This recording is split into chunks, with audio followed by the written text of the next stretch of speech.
The December wind howled through the gaps in the depot walls as May Delaney pressed herself deeper into the corner, clutching the worn leather satchel that held everything she owned. At 29, she had learned to make herself small despite her height, to fold her long limbs and duck her head when entering rooms. But here in Frontier's Rest, Montana, with snow beginning to fall and no one waiting to meet her, there was nowhere to shrink into. The letter in her pocket had been vague, a distant cousin of her late mother's, someone named Mrs. Harrington, who needed help with her boarding house. May had written back immediately, desperate to leave Kansas after Thomas had broken their engagement. "You're a fine woman, May," he'd said, not meeting her eyes. "But a man wants to feel like a man next to his wife. You're just too tall for that." The words still stung 3 months later. The train had departed an hour ago, its whistle fading into the Montana wilderness.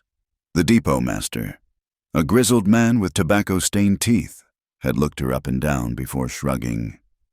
"No Harrington here to meet anybody today. Storm's coming. Best find shelter." May had asked about lodging, but the man just laughed. "Full up with cattle drivers. Try your luck elsewhere, miss." Elsewhere turned out to be a rundown stable behind the post office, its doors hanging crooked on rusted hinges. The horses that once lived there were long gone, leaving only musty straw and the lingering smell of old leather and hay. May pushed inside as the first heavy snowflakes began to fall, her breath forming clouds in the frigid air.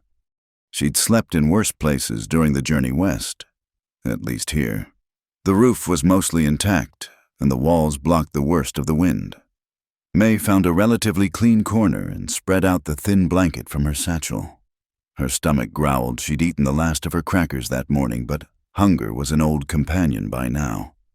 As darkness fell, the storm intensified.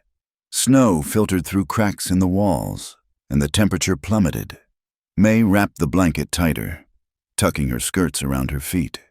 Her fingers were numb, her toes like ice. She thought of the boarding house in Kansas where she'd worked after her parents died, of the narrow bed in the attic room, of Thomas's gentle smile before he'd decided she was too much woman for him to handle. "First night," she whispered to herself, watching her breath fog in the darkness. "Just survived the first night." But the cold was seeping into her bones, and her teeth chattered so hard her jaw ached. She'd been foolish to come here on such sparse information. Foolish to believe a new town would mean a new chance. People were the same everywhere. They took one look at her 5'10" frame, her broad shoulders, her large hands made for work, and decided she didn't fit. May dozed fitfully, jerking awake whenever the wind rattled the stable doors. Snow had blown in to dust her blanket white. Her feet had lost all feeling. Somewhere in the back of her mind, a voice whispered that freezing to death might not be the worst fate. At least then she'd stop being a burden, stop being too much. It was past midnight when she heard the footsteps crunching through snow. May's eyes flew open, her heart pounding. The stable door creaked, and a tall figure stood silhouetted against the snowy night. A man, broad-shouldered, wearing a long duster coat and a wide-brimmed hat pulled low. Terror seized her. A woman alone, defenseless. In a strange town, she'd heard enough stories to know how this could end. May pressed back against the wall, trying to disappear into the shadows. The man stepped inside, and the door swung shut behind him. He carried a lantern, its warm glow revealing a face, all angles and shadows, strong jaw, sun-weathered skin, eyes the color of winter sky. He wasn't old, maybe 35, with dark hair that needed cutting and several days' worth of stubble. He stopped short when he saw her, surprise flickering across his features.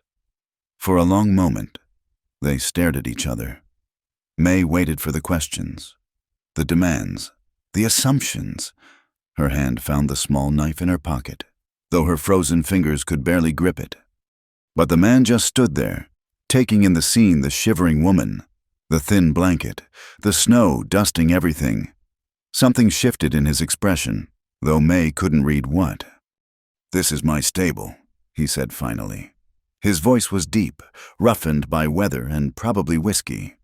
Or was, I board my horse at Murphy's now, but I still check the old place when storms blow in. May's voice came out as barely a whisper. I'm sorry, I'll leave. I didn't know. In this weather, he shook his head slightly. You'd be dead by morning.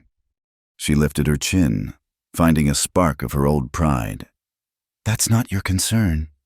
He studied her for another moment, then slowly reached up and removed his hat. Dark hair fell across his forehead. Without the hat's shadow, she could see his face more clearly, not handsome in a conventional way, but strong, lived in. There was a scar through his left eyebrow, a permanent squint from too many days in the sun. No one should sleep among livestock on their first night, he said quietly. You'll sleep in the cabin by the fire. That's all. The words were firm, but not unkind. There was no leer in his expression, no suggestion in his tone, just a statement of fact, as if he were commenting on the weather. May's throat tightened. I don't need charity. Didn't say you did. He turned toward the door. But you do need to not freeze to death in my old stable. Makes for complicated explanations come morning. Despite everything, May almost smiled. When was the last time someone had spoken to her without either pity or judgment in their voice? She struggled to stand, her frozen limbs protesting. The man she didn't even know his name waited by the door, not offering help, not watching her struggle. Just waiting, patient as stone. May gathered her satchel and followed him into the storm. The snow was falling thick now, and the wind tried to tear her threadbare coat from her shoulders.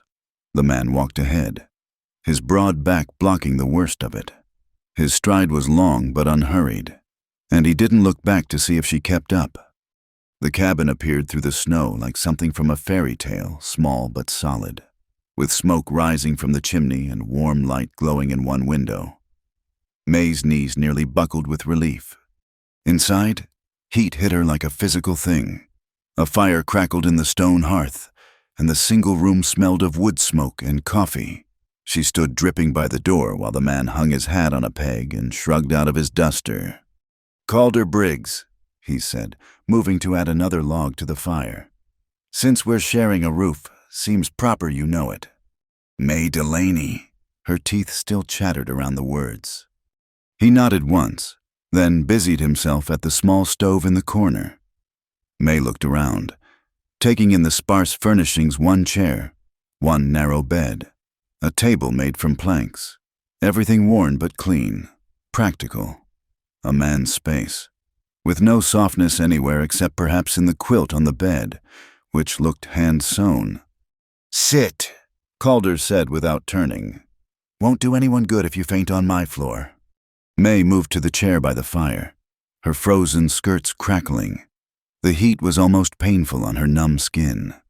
She wanted to cry from the relief of it, from exhaustion, from the strange kindness of this taciturn man who asked no questions. Calder brought her a cup tin, dented, filled with something that smelled of peppermint. Tea, he said. Nothing fancy. Their fingers brushed as she took it, his warm, hers like ice. He pulled back quickly and settled himself on the floor, back against the wall, long legs stretched toward the fire. They sat in silence while May sipped the tea, feeling life return to her extremities. She waited for him to ask why she was here, why she was alone, why she'd been sleeping in a stable. Men always wanted to know a woman's story, especially when that woman didn't fit their expectations. But Calder just stared into the fire, his face unreadable. When he finally spoke, it wasn't what she expected. If you're looking to belong, he said quietly, not looking at her, you'll need to stop shrinking. The words hit her like a physical blow. May's hand trembled on the cup. How had he seen what she'd spent years perfecting, the way she hunched her shoulders, kept her head down, tried to take up less space in the world? She wanted to deny it, to bristle at his presumption, but something in his tone, matter of fact, without judgment, made her throat close up instead. When was the last time someone had seen her, really seen her? And not just the inconvenient size of her. "I should sleep in the stable," she said when she found her voice. "You'll sleep by the fire." He stood in one fluid motion, grabbing the quilt from the bed. Floors hard but warm, better than freezing. He laid out the quilt near the hearth, then disappeared behind a curtain she hadn't noticed, giving her privacy. May changed out of her wet things as quickly as her stiff fingers allowed, hanging them by the fire to dry.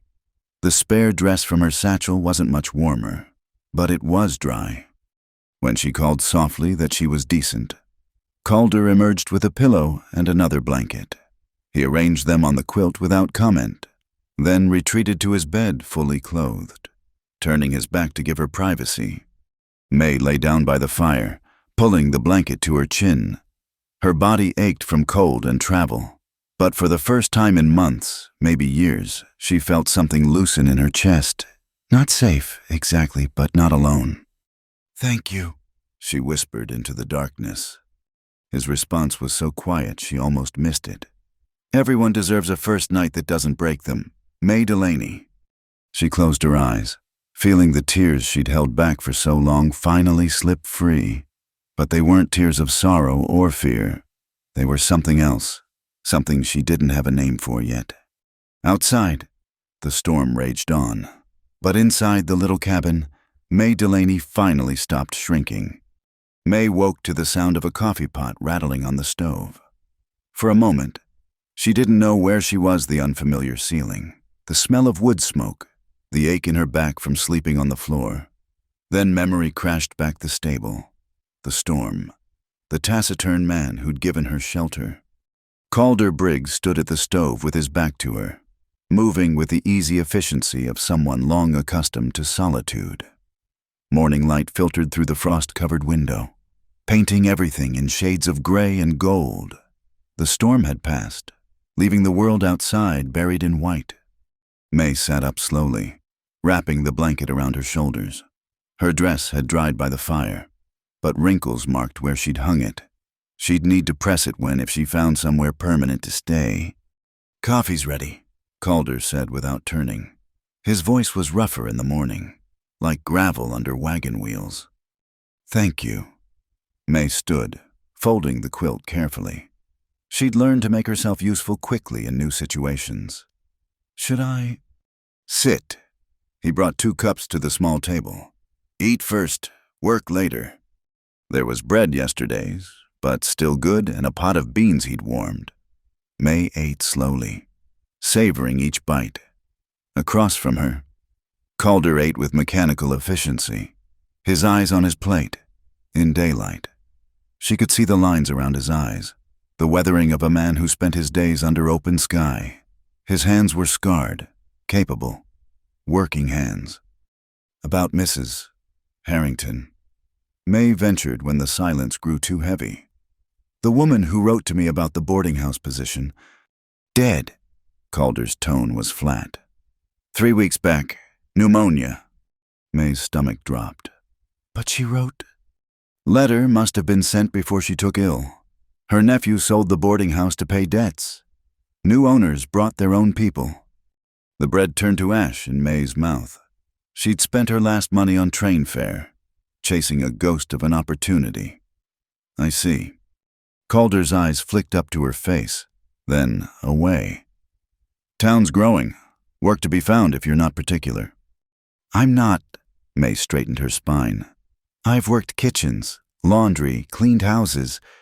"Can you sew?" The question surprised her. "Yes, my mother was a seamstress. Taught me before she— Yes, I can sew."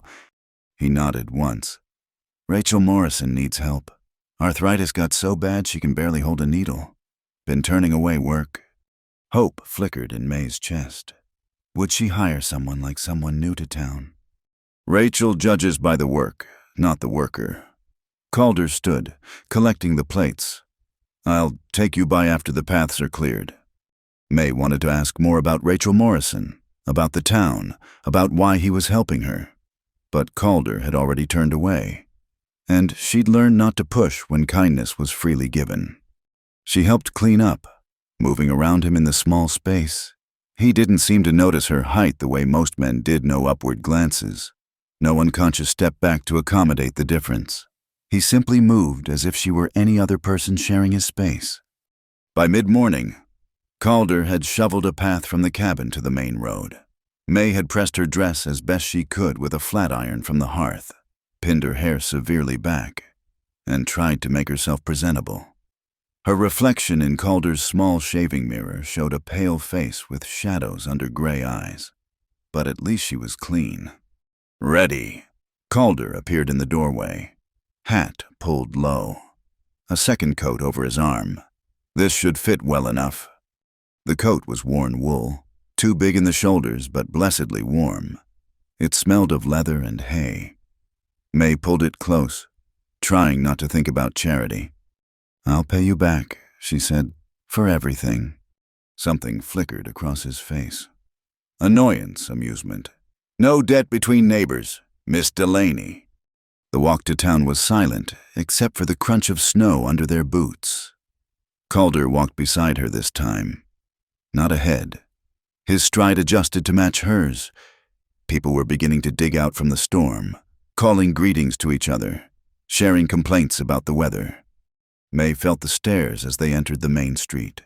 A woman alone with Calder Briggs was apparently worth noting. She caught whispers behind hands, saw eyebrows rise. Her shoulders began their automatic hunch. "Don't." Calder's voice was quiet but firm. "You shrink now. They'll expect you to keep shrinking." May forced her shoulders back, her chin up. Let them look. She'd endured worse. Rachel Morrison's shop sat between the mercantile and the barber, its windows displaying neat rows of fabric bolts despite a layer of dust. A bell chimed as Calder pushed open the door. "Rachel," he called. "You decent. Decent as I'll ever be. Calder Briggs." The voice came from the back room, warm with humor. "Though what you're doing in my shop is a mystery." The woman who emerged was small and round, with silver hair pinned in a neat bun and hands gnarled like tree roots. Her eyes were sharp blue, missing nothing as they took in May. "This is May Delaney," Calder said. "She sews." Rachel's gaze traveled from May's carefully pinned hair to her worn boots, lingering on the neat darning visible on her cuffs. "Do you now show me your hands, girl?" May extended her hands, palm up. Rachel took them in her twisted ones, examining the calluses, the straight fingers, the careful trim of her nails. "These are working hands," Rachel said finally. "Question is, can they do fine work or just mending?" "Both, ma'am." May kept her voice steady. "My mother did wedding dresses before she died, taught me French seams, buttonholes fine enough you'd need a magnifying glass to see the stitches." Rachel released her hands. "I suppose you can prove that. Give me needle and thread. I'll show you now." A smile tugged at Rachel's mouth. "I like her. Calder, where'd you find her?" "Storm brought her," was all he said. Rachel nodded as if this explained everything. "Well then, let's see what those hands can do." The test was a piece of fine cotton with a ripped seam, the kind of delicate work that would show every uneven stitch. May sat by the window for the light, aware of both sets of eyes on her as she threaded the needle. Her hands were steady despite the audience. This, at least, she knew she could do. The seam, when finished, was invisible. Rachel examined it with a jeweler's loupe, then set it aside with a satisfied nod. "You'll start tomorrow. 6 in the morning. Work till 5. Half-day Saturdays. Sundays off. Pay is fair but not generous. You'll earn more if you bring in custom work. Questions?" "No, ma'am." May could barely breathe around the relief. "Thank you." "Don't thank me yet. My customers are particular and my standards high.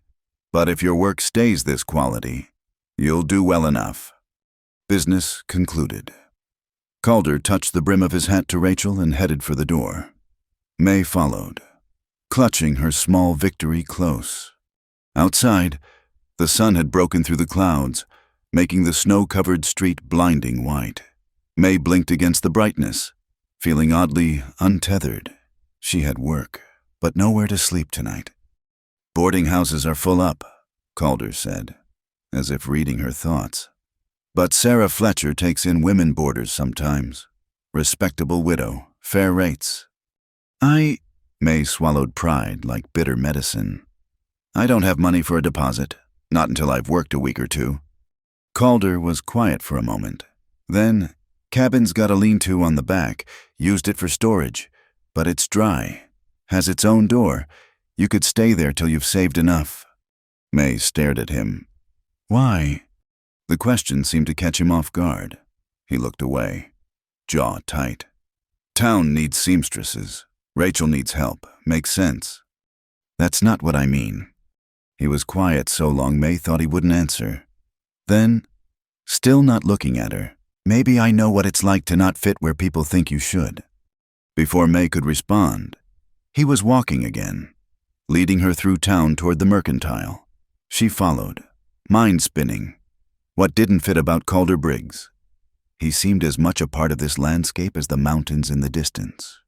They gathered basic supplies, coffee, beans, flour, a few candles. Calder paid without comment, ignoring May's protests. "You'll pay back when you can," was all he said.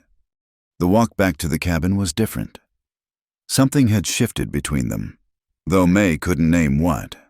The silence felt less like distance and more like understanding.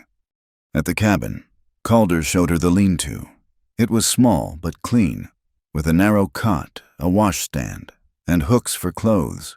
A small window looked out toward the mountains. Someone had once papered the walls with newsprint for insulation, and May could read fragments of stories from years past. "It's perfect," she said, meaning it.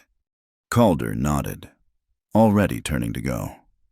"I'll be at Murphy's most days, working horses. You need anything, someone there will know where to find me." He was halfway out the door when May found her voice. "Mr. Briggs Calder, why don't you smile?" He stopped, hand on the doorframe. For a moment she thought he'd leave without answering. Then he looked back, and something in his eyes made her chest tight. "Haven't had much cause to," he said simply. "Good night, Miss Delaney." The door closed behind him, leaving May alone in her new space. She sat on the narrow cot, testing its springs, and thought about a man who didn't smile but offered shelter to strangers, about hands that worked with horses but handled her with careful distance, about eyes that saw too much and gave away nothing. Tomorrow she'd start work, start building something like a life here. Tonight, she had walls around her and a door she could close, more than she'd hoped for this morning. Through the thin wall, she could hear Calder moving around the main cabin, the clink of dishes, the scrape of a chair, the ordinary sounds of a life lived alone. She wondered what had carved those lines around his eyes, what had taught him to move through the world so self-contained. Maybe she'd never know. Maybe it didn't matter. He'd given her a chance when she'd had none, and that was enough. May unpacked her few belongings, hanging her spare dress on a hook, placing her mother's Bible on the washstand. Tomorrow would bring new challenges, learning Rachel's ways, navigating town prejudices, proving herself yet again. But tonight, she had a door she could close and a bed that was hers. And somewhere on the other side of the wall was a man who'd looked at her height, her strangeness, her desperation, and hadn't turned away. It was more than she'd dared hope for, and exactly what she needed. The first week passed in a blur of thread and fabric. May's fingers remembered their mother's lessons, while the perfect tension for a buttonhole, the invisible stitches that made a hem disappear, the way to ease fabric around a curve without puckering. Rachel Morrison watched her work with sharp eyes the first day, occasional nods the second, and by the third, she simply handed May the work and retreated to her account books. Each evening, May walked back to the cabin as the sun painted the mountains purple and gold. Sometimes Calder was there, sometimes not. When he was, they moved around each other with careful courtesy, May preparing simple suppers from their shared supplies. Calder tending the fire and hauling water from the well. It was on her 5th night that the peculiarity of their arrangement truly struck her. May had finished a particularly demanding piece, a wedding dress alteration for the banker's daughter that required taking in seams without disturbing the elaborate beadwork. Her shoulders ached, her eyes burned, but satisfaction hummed through her veins. She'd done good work today. The cabin was warm when she entered. Calder already there, stirring something on the stove. The smell of rabbit stew filled the small space. "Smells wonderful," May said, hanging her coat on the peg that had somehow become hers. He nodded without turning. "Figured you'd be hungry. Rachel works her people hard." They'd fallen into this pattern. Whoever arrived first started supper. Simple fare, nothing fancy. But after years of eating alone, May found unexpected comfort in sharing meals. She moved to set the table and stopped. There was only one chair, as always. Calder ate standing by the stove or sitting on the floor by the fire. She'd offered to trade places multiple times, but he always refused with a brief shake of his head. Tonight, something made her press. "Why?" He looked up from the stew. "Why what? Why is there only one chair?" His hands stilled on the spoon. For a moment, May thought he wouldn't answer. Calder had a way of simply not responding to questions he didn't like. "Never needed more than one," he said finally. "But surely you've had—" May stopped herself. "Had what?" "Visitors, friends, a woman." The cabin bore no signs of anyone else's presence, past or present. No photographs, no feminine touches, no extra anything. Calder ladled stew into 2 bowls, handed her one, then took his customary place on the floor by the fire, back against the wall. May sat in the single chair, the inequality of it sitting heavy in her stomach alongside the stew. "I could buy another chair," she offered, "when I've saved enough." "No need." His tone suggested the subject was closed. But May had learned something about Calder Briggs in their shared silences. He didn't waste words, but when he did speak, there was usually more beneath the surface. "You've been alone a long time," she said, not a question. He looked at her then, really looked, and May felt exposed under that winter sky gaze. "Yes, by choice." A longer pause started that way.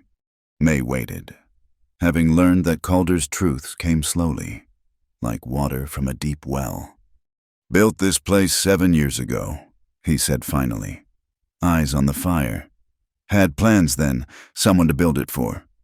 He took a sip of coffee. "She came out from St. Louis, took one look at the cabin, the mountains, the distance from town, said it was too small, too hard, too everything." May's chest tightened. She knew about being too everything. "She left on the next stage." His voice was flat, matter of fact. "Said she'd write when she got settled somewhere civilized. Never did." "I'm sorry." He shrugged. "Better to know early. Some people aren't built for this life." "And you never—" May gestured vaguely at the single chair, the narrow bed, the sparse walls. "Never saw the point in pretending otherwise." They finished their meal in silence, but it wasn't uncomfortable. May washed the dishes while Calder banked the fire for the night. Their evening ritual, performed without discussion. "I should tell you," Calder said suddenly. "Mrs. Fletcher has a room coming available. Her current boarder is moving on. She asked after you today when I was in town." May's hand stilled in the washwater. A proper boarding house, a respectable address. It was what she should want, what any decent woman would jump at. "Oh," she said, that's good news. Mentioned you'd need another week for the deposit. She's willing to wait." Very kind of her. Calder was looking at her with that too-seeing gaze. "You don't sound pleased." May dried her hands slowly, choosing her words. Of course I am. It's just I've been comfortable here. The lean-to is perfect for my needs. People will talk, already are. Probably unmarried woman staying on a bachelor's property. Let them! The words came out sharper than intended. May softened her tone. I've been talked about before. At least here I'm earning my way. Something shifted in Calder's expression. That you are. He bid her good night and retreated to his side of the wall. May sat by the dying fire a while longer, thinking about single chairs and empty walls, and a man who'd stopped hoping for more. The next day was Saturday, half day at the shop. May was pinning a hem when the bell chimed and 3 women entered in a flutter of silk and gossip. She recognized them from church: the banker's wife, the doctor's wife, and a younger woman she didn't know. Why, Mrs. Morrison, the banker's wife cooed. I heard you'd taken on help. Rachel emerged from the back, moving slowly but with dignity. Indeed I have, Mrs. Whitman, May Delaney. These are some of our best customers. May stood, smoothing her skirts, and gave a small curtsy. Ladies! Their eyes swept over her, taking in everything from her simple dress to her height. May kept her spine straight, her expression pleasant. You're a tall one, the doctor's wife observed. Wherever did you find her, Rachel? She found me, Rachel said crisply. And lucky I am for it. Best hands I've seen in years. Now, about your order, Mrs. Whitman. The women conducted their business, but May felt their glances, heard the whispered exchanges. When they finally left, the younger one looked back with something like sympathy in her eyes. Vultures, Rachel muttered. Pay them no mind. Girl, their money spends as good as anyone's. I'm used to it, May said. Rachel studied her. I imagine you are. Heard you're staying out at the Briggs place. Heat crept up May's neck. In the lean-to, it's temporary. Rachel's expression was unreadable. Calder's a good man. Keeps to himself, but good all the same. He's been very kind. Has he now? A smile played at Rachel's lips. Can't say I've heard that word applied to Calder Briggs before. Fair, yes, honest, certainly, but kind, that's new. May focused on her sewing, unsure how to respond. Known him since he came to town, Rachel continued. Watched him build that cabin, watched him wait for that fool woman from St. Louis, watched him close up after she left. He told me about her. Rachel's eyebrows rose. Did he? Well, that's new too. The bell chimed again, saving May from further discussion. But Rachel's words stayed with her through the afternoon, through the walk home, through the quiet supper she shared with Calder. That night, she found him sitting outside despite the cold, back against the cabin wall, staring at the stars. May hesitated, then grabbed a blanket and joined him. Can't sleep, she asked. Sometimes the walls feel too close. May understood that. After weeks in cramped train cars and freezing stables, she'd thought any walls would be welcome. But sometimes the safety itself felt confining. In Kansas, she said, I used to climb onto the boarding house roof at night. The landlady would have been horrified, but I needed the sky. What made you leave? It was the first time he'd asked about her past. May pulled the blanket tighter. A man named Thomas. We were engaged. He was kind, steady. Everyone said what a good match it was, him average height, average build, average everything. And me finally finding someone willing to overlook my deficiencies. Calder made a sound that might have been a snort. We courted for a year, May continued. Proper supervised visits, proper walks, proper everything. Then one day he took me to meet his family. His mother took one look at me standing next to her son and burst into tears. Said I'd make him look ridiculous. Said any children would be circus freaks. The words still stung, even months later. Thomas tried to defend me at first, but doubt crept in. He started noticing how people looked at us, started suggesting I wear lower heels, started walking a pace ahead so we wouldn't be side by side. Finally, He sat me down and explained very reasonably that while he cared for me, he had to think of his future, his reputation, his hypothetical children. "Fool," Calder said quietly. He was right, though I don't fit, never have, too tall, too strong, too much spine, as my aunt used to say. Thomas just had the decency to say it kindly. Calder turned to look at her. In the starlight, his face was all plains and shadows. "He was a fool," he repeated. "And so are you if you believe him." May blinked at the unexpected harshness. "You think fitting in means making yourself smaller," Calder continued. "You think it means apologizing for the space you take up. That's not fitting in. That's disappearing. Easy for you to say. You're a man. You can be any size you want." "Can I?" He stood abruptly, pacing to the edge of the porch. "You think being big makes it easier? You think people don't cross streets when they see me coming? You think women don't clutch their children closer?" May hadn't considered this. Calder was tall, broad, with those rough-carved features and silent ways. In a world that expected men to be social, jovial, he was neither. "That woman from St. Louis," he said, still facing away. "Know what she told me? Said I was like a mountain, impressive from a distance, but impossible to live with. Too quiet, too rough, too much wilderness in me." She was wrong. He turned. "Was she? Look around. May, one chair, one plate, one cup until you came. 7 years and I never bought a second anything because I believed her." They stood there in the starlight. Two people who'd been told they were too much, staring at each other across the small space of the porch. "We're quite a pair," May said finally. Something shifted in Calder's face, not quite a smile, but a softening. "That we are." He held out a hand to help her up. May took it, his calluses rough against her palm. For a moment they stood close, her height meaning she barely had to tilt her head to meet his eyes. "If you're looking to belong," he said quietly, echoing his words from that first night, "you'll need to stop shrinking." "I'm trying." "I know." He released her hand. "So am I." May went to her lean-to that night with a strange warmth in her chest. Through the thin wall, she could hear Calder moving around, getting ready for bed. Tomorrow was Sunday. Maybe they'd walk to church together, weather permitting. Maybe people would stare and whisper. Maybe, for the first time in her life, May wouldn't care.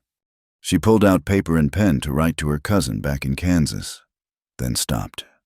What would she say that she was living in a lean-to behind a bachelor's cabin, that she spent her evenings with a man who owned only one chair, that despite everything, or perhaps because of it, she was happier than she'd been in years? No, some truths weren't meant for letters. Some stories could only be lived, one day at a time, one shared meal at a time, one careful step toward belonging at a time. May put the pen away and blew out her candle. Through the window, the stars continued their slow wheel across the Montana sky, indifferent to the small human dramas below. But in this tiny corner of the world, two people who'd been told they were too much were learning, carefully, that maybe they were exactly enough. Sunday morning dawned clear and cold, the kind of Montana day that made the mountains look close enough to touch. May dressed carefully in her best dress, still plain by town standards, but pressed and mended with invisible stitches. She pinned her hair more softly than usual, allowing a few wisps to frame her face. When she emerged from the lean-to, Calder was waiting by the door in his Sunday clothes, dark pants, white shirt, string tie. He'd shaved, revealing a strong jaw usually hidden by stubble. He looked younger, almost vulnerable. "Church?" he asked, though they both knew the answer. It had become their routine these past 2 Sundays. They walked to town side by side, their breath forming clouds in the crisp air. Other families were making their way to the small white church at the end of Main Street, children running ahead, mothers calling after them. May noticed the looks she always did, but today they seemed more curious than condemning. "Mrs. Morrison speaks well of you," Calder said quietly, words getting around about your work. That's kind of her. Not kindness. Truth. The Whitman wedding dress was all anyone could talk about at Murphy's yesterday. May felt a flush of pride. She'd worked 3 late nights to finish the alterations, but the result had been worth it. Even Mrs. Whitman had been momentarily speechless. Inside the church, Calder guided her to a pew near the back, his usual spot, she'd learned. Close enough to participate, far enough to avoid scrutiny. But as they settled in, a small voice piped up. "Ma, that's the giant lady." May's shoulders began their automatic hunch before she caught herself. She turned to see a boy of perhaps 6 staring at her with wide eyes, his mother trying to shush him. "Thomas Garrett, we do not—" "But she is. Look how tall." "It's all right," May said gently, surprising herself. She leaned down to the boy's level. "You're right. I am very tall. Sometimes it's useful. I can reach the highest shelves without a ladder." The boy's eyes widened further. "Really?" "Really. Just last week I helped Mrs. Morrison get fabric down from the top storage without fetching a step stool." "That's amazing." The boy turned to his mother. "Ma, did you hear she doesn't need a ladder?" His mother gave May an apologetic but grateful smile. "Thank you," she mouthed. As May straightened, she caught Calder watching her with an expression she couldn't read. Something warm flickered in his eyes before he turned to face forward. The service passed peacefully. Reverend Mills preaching about finding one's purpose in God's plan. May let the familiar words wash over her, finding comfort in the ritual even as her mind wandered. After church, instead of heading straight back to the cabin as usual, Calder steered her toward the mercantile. "Thought we might get supplies while we're here." The store was busy with after-church shoppers. Mrs. Patterson, the proprietress, nodded to them as they entered. "Mr. Briggs, Miss Delaney." May had been in several times now, but always felt overwhelmed by the sheer abundant shelves stocked floor to ceiling with goods. Barrels of flour and sugar, bolts of fabric she couldn't afford to buy for herself. She stayed close to Calder as he selected coffee and beans, bacon and flour. May Delaney. She turned to find a young woman about her age. Pretty in the conventional way. May had never been petite, blonde, with delicate features. "Yes, I'm Elizabeth Harper. Lizzie, I was in church, saw you talking to the Garrett boy." She smiled, and it reached her eyes. "That was kind, what you did. Most people just tell Tommy to hush." "He wasn't being mean," May said carefully, "just observant." Lizzie laughed. "That's a generous way to put it. Look, I know you're new in town, and I thought, well, some of us ladies meet for sewing circle on Wednesday evenings. Nothing fancy, just talk and needlework. Would you like to come?" May blinked, caught off guard by the invitation. That's very kind, but—" "Oh, please say yes. We need someone who actually knows what they're doing. I've seen your work at Mrs. Morrison's shop. That buttonhole technique on the Whitman dress, I'd give anything to learn it." "You saw that?" "Are you kidding, Mrs.? Whitman showed everyone who'd stand still, even brought it to sewing circle to boast." Lizzie leaned closer conspiratorially. "Between you and me, it killed her to admit someone else did the work, but the dress was too magnificent to keep quiet about." Despite herself, May smiled. "Well, when you put it that way, wonderful. We meet at my house, the blue one with the white trim, just past the schoolhouse. 7 o'clock. Bring whatever project you're working on." Lizzie squeezed her arm. "I'm so glad you're coming." She whirled away before May could change her mind, leaving her standing there slightly stunned. "Friend of yours?" Calder asked, appearing with an armload of supplies. "I think maybe she invited me to sewing circle." Something crossed Calder's face too quickly to identify. "That's good. The Harper family is well respected. Lizzie's husband runs the feed store." They completed their purchases and headed back to the cabin. May was quiet, turning over the unexpected invitation. In Kansas, she'd been tolerated at social gatherings, never truly welcomed. The women had been polite but distant, as if her height might be contagious. "You're thinking too hard," Calder observed as they walked. "How do you know?" "You get a line right here." He gestured to his own forehead. "Same as when you're working on a difficult seam." May was startled that he'd noticed such a detail. It's been a long time since anyone invited me anywhere. Outside of work. Frontier's Rest isn't like other places," Calder said.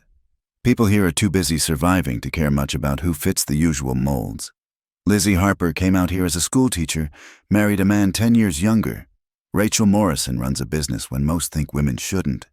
Doc Hartwell's daughter is studying medicine back east, plans to join his practice." "And you?" May asked. "How don't you fit neatly?" He was quiet long enough that she thought he wouldn't answer. They were almost to the cabin when he spoke. "Man's supposed to want things. Wife, children, social calls, Sunday dinners with neighbors." He shrugged. "I just want quiet, peace, to work with my hands and come home to—" He stopped abruptly. "To what?" May prompted gently. "Nothing. Come home to nothing. That's what I meant." But May didn't think that was what he'd meant at all. That afternoon, Calder worked on repairing a harness while May settled by the window with her mending. The companionable silence between them had become precious. No need for small talk. No pressure to entertain. Just two people sharing space and time. "Will you go?" Calder asked suddenly. "To the sewing circle." May looked up from her work. "I think so, though I'm terrified." "Why?" "What if they're just being polite? What if I show up and everyone goes quiet? What if they actually want you there?" The simple question stopped her spiraling thoughts. "That seems unlikely." Calder set down the harness and looked at her directly. "Rachel Morrison doesn't suffer fools. If she speaks well of you, people listen.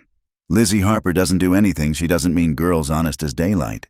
If she invited you, she wants you there. But why she doesn't even know me? Maybe that's why. You're new, different, got skills they admire." He picked up the harness again. "This town's full of people who didn't fit where they came from. That's why they're here." May considered this as she returned to her mending. It was true, everyone she'd met seemed to have a story of somewhere else, something left behind. Even the proper ladies at church had probably been improper somewhere. Once. That evening, as they prepared supper together, a routine now, moving around each other in the small space with practiced ease, May found herself humming. She couldn't remember the last time she'd done that. "What's that tune?" Calder asked. May flushed. "Oh, just something my mother used to sing. I didn't realize I was—" "Don't stop. It's nice." So May hummed while she sliced bread, while Calder ladled stew, while they sat down to eat her in the single chair, him on his usual spot on the floor. The melody filled the spaces between them, warm and comfortable. "I've been thinking," Calder said as they cleaned up, "about what you said. The chair." May's hand stilled in the dishwater. "You were right. It's foolish. Having just one.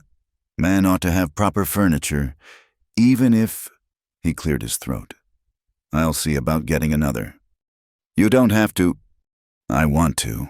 He took the clean plate from her hands, their fingers brushing.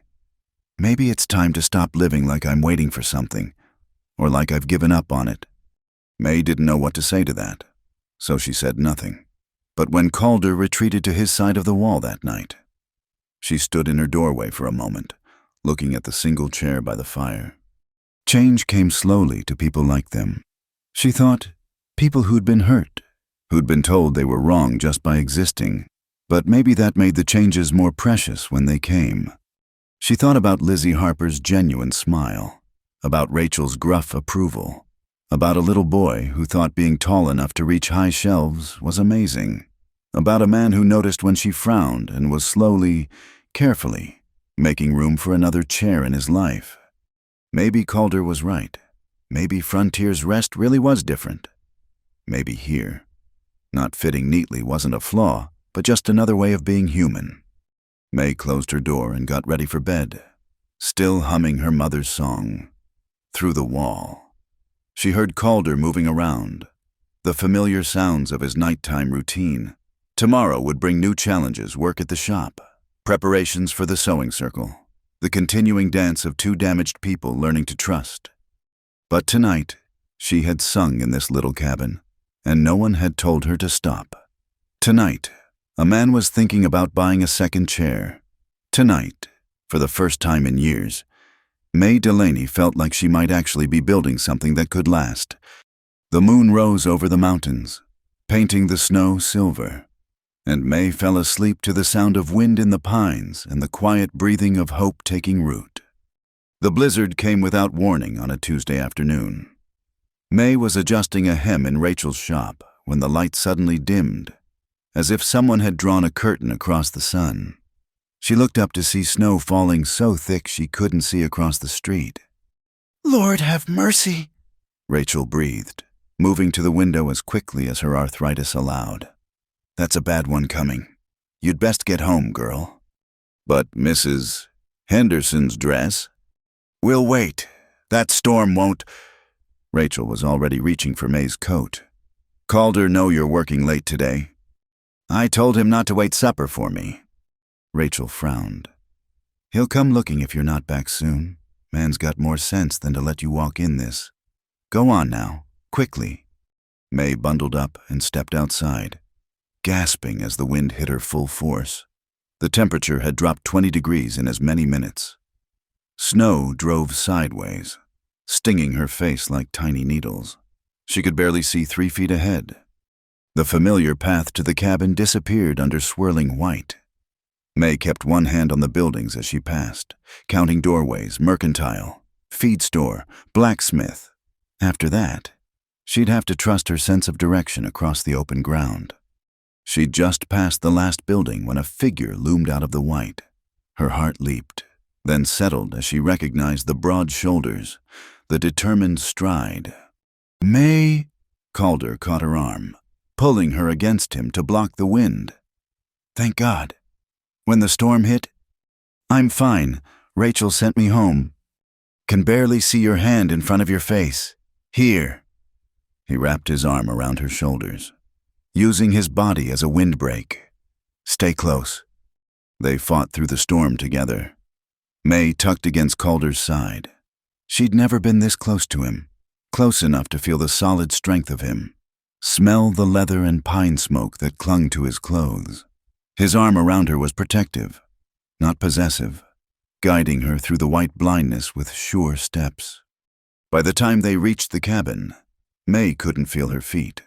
Calder practically carried her the last few yards, shouldering open the door and pulling her inside. "Sit," he ordered, already kneeling to pull off her boots. "Your feet are like ice." "I can—" May started, but her frozen fingers couldn't manage the laces. Calder batted her hands away gently. "Let me—" She'd never had anyone tend to her like this. His hands were careful as he unlaced her boots, pulled off her wet stockings. He didn't comment on the darning, the worn places, just fetched a towel and began rubbing feeling back into her feet. "That hurts," May gasped as pins and needles shot through her toes. "Good. Means they're not frostbit." He looked up at her, and something in his expression made her breath catch. "You scared me, May, when that storm rolled in and you weren't home. You came looking for me." "Of course I did." The simple certainty in his voice made her throat tight. When had anyone last come looking for her? Calder settled her in the chair, the single chair, and built up the fire until it roared. He made coffee, pressed a hot cup into her hands, then started pulling supplies from the shelves. "What are you doing?" Storm like this could last days. Need to be prepared. He set beans to soak, checked their water supply, brought in extra wood from the covered pile outside.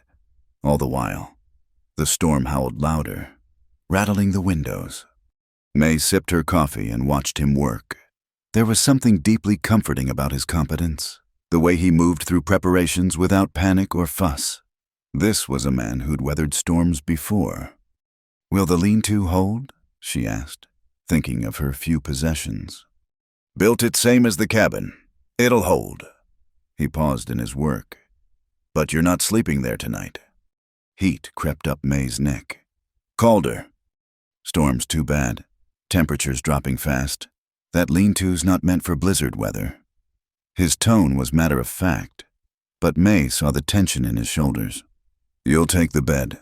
I'll sleep by the fire." "I couldn't." "You could and you will." He turned to face her. "This isn't about propriety, May. It's about not letting you freeze to death." The storm chose that moment to slam something against the side of the cabin, a branch, maybe, or loose lumber. May jumped, coffee sloshing. "All right," she said quietly. They prepared a simple supper together, the storm creating a strange intimacy. The world had shrunk to just this room, this warmth, these two people moving around each other with practiced ease. May found herself noticing things: the way Calder rolled his sleeves up to work, the careful way he seasoned the beans, the slight favor he gave his right leg when the weather turned cold. "Old injury?" she asked, gesturing to his leg. He glanced down, seeming surprised she'd noticed. "Horse kicked me few years back, healed wrong, aches when storms come. I could make you a liniment. My mother had a recipe: willow bark and mint. Few other things. Helps with the ache." Calder looked at her for a long moment. "You do that?" "Of course." May was puzzled by his surprise. "Why wouldn't I?" He shook his head, a slight smile playing at his lips, the closest she'd seen him come to actual joy. "No reason, just thank you."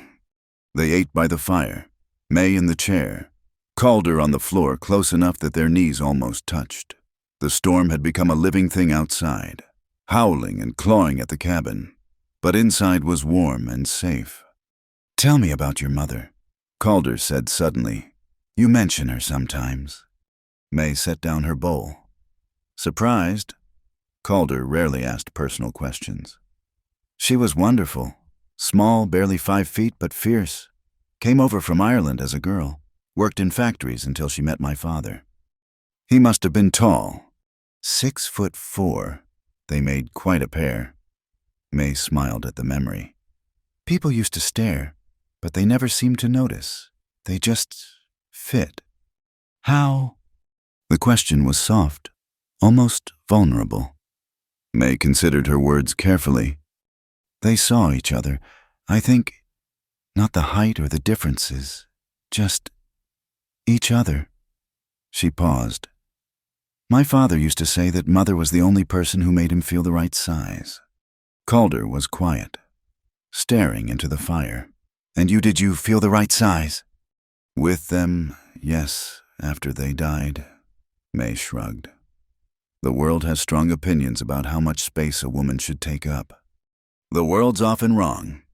They sat in comfortable silence while the storm raged. May found herself fighting yawns, the warmth and safety making her drowsy.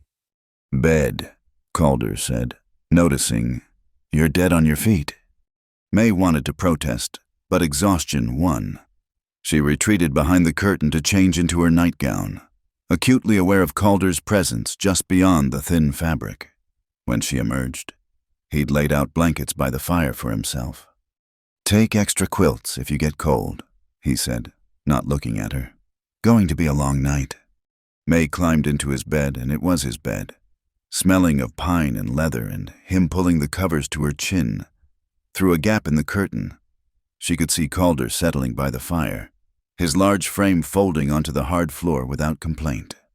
"Calder," she called softly. Thank you for coming to find me." A pause, then, so quiet she almost missed it. "Always will, May. Don't doubt that." The words followed her into sleep, warming her more thoroughly than any fire. She woke hours later to terrible cold. The fire had died to embers, and the storm still raged. Through the curtain gap, she could see Calder's shape, curled tight under his blankets.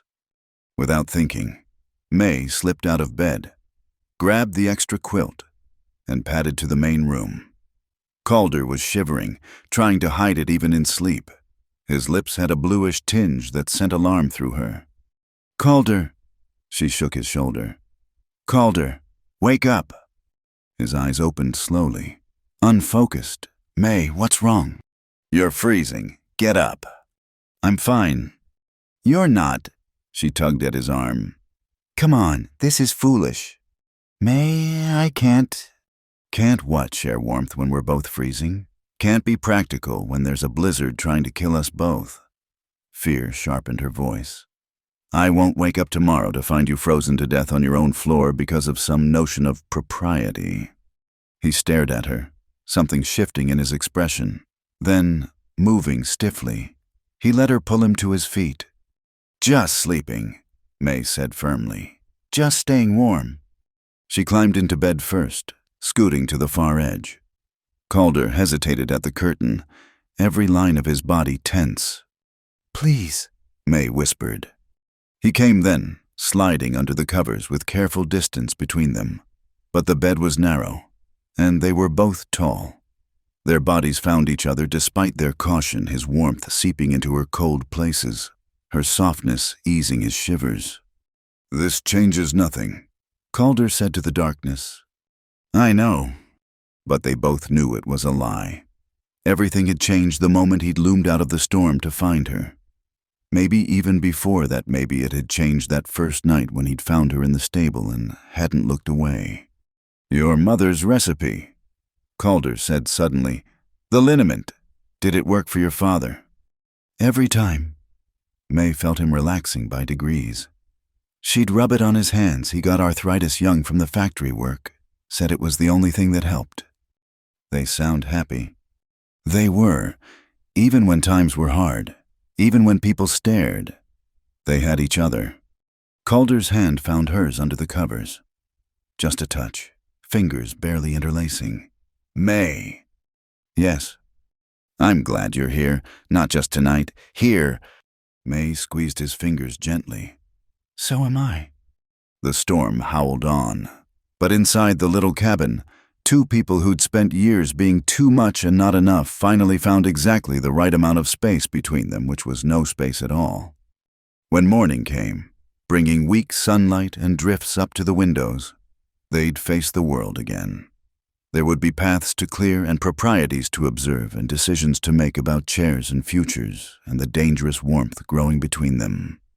But for now, in the heart of the storm, May Delaney and Calder Briggs held each other against the cold and whispered truths they couldn't say in daylight. "You don't scare me, May."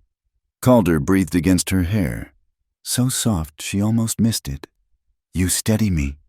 And May, who'd been too tall and too strong and too much all her life, finally understood what her father had meant about feeling the right size.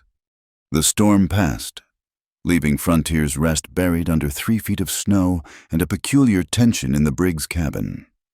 May and Calder moved around each other with exaggerated courtesy, careful not to touch, not to mention the night spent sharing warmth. But something had shifted between them, invisible as electricity before lightning strikes. May threw herself into her work, arriving early at Rachel's shop and staying late. Orders had backed up during the storm, and she welcomed the distraction. Her fingers flew over fabric, creating perfect seams while her mind carefully didn't think about the feeling of Calder's hand in hers. It was Thursday afternoon when the bell chimed and Margaret Thornton swept in. May had seen the widow at church, handsome woman in her 30s, always dressed in elegant mourning that somehow emphasized her figure rather than hiding it. Her husband had died 2 years ago, leaving her the boarding house and a comfortable income. "Hey, Mrs. Morrison," she called sweetly. "I heard you were open despite the weather." Rachel emerged from the back, moving slowly. "Mrs. Thornton, what can I do for you?" "I need a new dress. Something appropriate for a widow, of course, but perhaps less severe." She glanced at May, who was bent over her work. "I heard you have new help, the tall girl from Kansas." "May Delaney," Rachel said crisply. "Best seamstress I've had in years." "How fortunate." Margaret's smile didn't reach her eyes. Though I did hear she's staying out at the Briggs place. Such an unusual arrangement.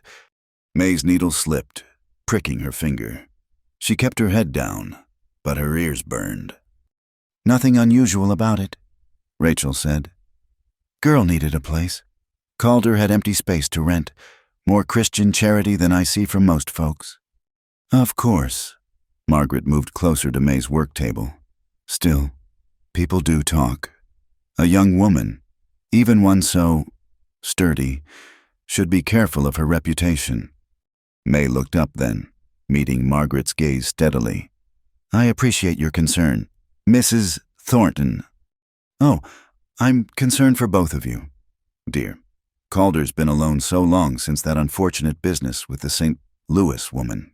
Some say he's not quite right, living out there like a hermit, but I've always thought he just needed the right woman to civilize him. The implication was clear. May forced her face to remain neutral. Did you want to order that dress? Rachel cut in. Or are you just here to gossip? Margaret's smile tightened. The dress. Of course, something in purple. I think I'll be hosting more social gatherings now that my mourning is ending. In fact, I'm having a small dinner party Saturday next. Mr. Briggs, you must come. You too, Miss Delaney, if you'd like. It wasn't really an invitation. It was a challenge. That's kind of you, May said carefully. Wonderful. 7 o'clock. I'm sure everyone will be so interested to meet Calder's tenant. She swept out, leaving a cloud of expensive perfume and unspoken threats. Rachel spat into her scrap bin. Viper. She's had her cap set for Calder since her husband's funeral. Probably before. It's fine, May said, though her hands shook slightly as she returned to her sewing. It's not fine. Margaret Thornton's got a tongue like a rusty knife, and she knows how to use it. Rachel studied her. You going to tell Calder? He doesn't need to be bothered with town gossip. Girl, that man needs to know if Margaret's stirring trouble. She's got influence with the proper ladies in town, can make life difficult if she chooses. May thought of the sewing circle she'd attended Wednesday night. How welcoming Lizzie Harper and the others had been. Would that change if Margaret Thornton decided May was a threat? That evening, May walked home slowly, dreading the conversation she needed to have. But when she reached the cabin, Calder was waiting on the porch despite the cold, a strange expression on his face. We need to talk, he said. May's heart sank. You heard. Jim Murphy mentioned Margaret was in the shop today. Said she left looking like the cat that got the cream. He stood, towering over her, even with her height. What did she say? Nothing worth repeating. May, she sighed. She invited us to a dinner party. Made it clear people are talking about our arrangement. Suggested I should be more careful of my reputation. Calder's jaw tightened. And implied she could help civilize you if I wasn't in the way. To her surprise, Calder laughed a short, harsh sound. Civilize me, Margaret Thornton wouldn't know civilization if it bit her. Woman tried to seduce me at her husband's wake. May's eyes widened. Cornered me in the pantry, said she'd always admired my stature. His face twisted with disgust. Her husband wasn't even in the ground yet. Oh, I've avoided her since, but she's persistent. He ran a hand through his hair. I should have warned you. She sees you as competition. That's ridiculous. I'm just your tenant. Calder looked at her then. Really looked at her.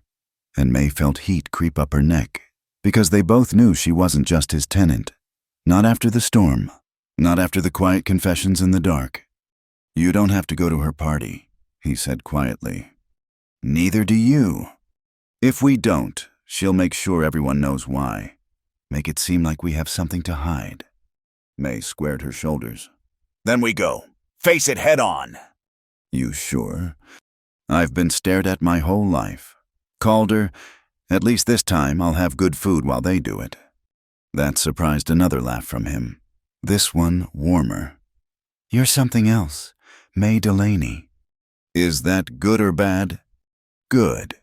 He stepped closer, close enough that she could see the gold flecks in his blue eyes. Definitely good. They stood there, the moment stretching between them like spun glass. Then Calder stepped back, clearing his throat. I'll have that chair by Saturday, he said abruptly. Ordered it from Murphy's. Should help with appearances. May wanted to tell him she didn't care about appearances, that she'd rather sit on the floor with him than in all the proper chairs in the world. But the words stuck in her throat. Saturday came too quickly. May spent extra time on her appearance, wearing her best dress still plain by Margaret Thornton's standards, but well-fitted and carefully pressed. She pinned her hair in a softer style, allowing her height rather than trying to minimize it. When she emerged from the lean-to, Calder was waiting in his good suit. He'd shaved, combed his hair back, looked almost like a stranger except for the familiar wariness in his eyes. You look... He paused, seeming to search for words. Right. You look right. It was better than beautiful. It was perfect. The walk to town felt like heading into battle. Other couples were making their way to the boarding house, and May saw the looks, heard the whispers. Calder must have sensed her tension because he offered his arm properly, formally, but his hand covered hers where it rested on his sleeve. Remember, he murmured, no shrinking. Margaret Thornton's boarding house blazed with light. She met them at the door in a dress that was technically morning purple, but cut to display every curve. Calder. She pressed close to kiss his cheek, forcing him to bend down. How wonderful you came. And Miss Delaney, that's such a practical dress. Thank you, May said evenly. How kind of you to notice. The parlor was full of Frontier's Rest's social elite, the banker and his wife, the doctor, several prosperous ranchers. All eyes turned when they entered. May kept her spine straight, her chin up, her hand steady on Calder's arm. Dinner was an orchestrated torture. Margaret had seated Calder beside her. May at the far end between the banker's deaf mother and a rancher who spent the meal discussing cattle breeding. Every time May looked up, Margaret was touching Calder's arm, leaning close, laughing at things that weren't funny. So, Miss Delaney. Mrs. Whitman called down the table. How are you finding your accommodations at Mr. Briggs's place? The table quieted. Very comfortable. Thank you, May replied. The lean-to is warm and dry. Perfect for my needs. Still, Margaret interjected. It must be awkward. A young woman alone with a bachelor. Whatever do you do in the evenings? May felt Calder tense even from across the room. Much the same as anyone, I imagine. May said, sewing, reading, preparing for the next day's work. Mr. Briggs is often at Murphy's stable until late. Not every evening, surely. Margaret's tone was arch. No, Calder said, his voice cutting through the speculation. Not every evening. Sometimes Miss Delaney and I share supper. Sometimes we sit by the fire and talk. Sometimes we play checkers. All very scandalous, I'm sure. A nervous titter ran through the room. Well, the doctor said, clearly trying to change the subject. That was quite a storm we had. Everyone make it through all right. The conversation moved on, but May caught the looks exchanged, the whispered asides. Margaret's smile was triumphant. After dinner, the ladies retired to the parlor while the men smoked. May found herself cornered by Margaret and Mrs. Whitman. You know, dear, Margaret said sweetly, I do admire your courage, taking on such an unusual situation, though I wonder if you've considered the long-term implications. What implications would those be? Well, your reputation, of course. A woman's good name is all she has. Once lost. Margaret shrugged delicately. I'd hate to see you ruin your chances for a proper marriage. A woman of your particular attributes can't afford to be choosy. May felt heat rise in her cheeks. How kind of you to worry about my marriage prospects. Oh, I worry about Calder, too. The poor man's been alone so long. He might mistake proximity for affection. Make promises he doesn't mean. You understand. What I understand, May said quietly, is that Mr. Briggs has shown me more genuine kindness and respect than I've found anywhere else. If that damages my reputation, so be it. Margaret's eyes narrowed. You might feel differently when you can't find work, when respectable people won't associate with you, when even Rachel Morrison has to let you go to protect her business. The threat was naked now. May's hands clenched in her lap. Excuse me, she said, standing abruptly. I need some air.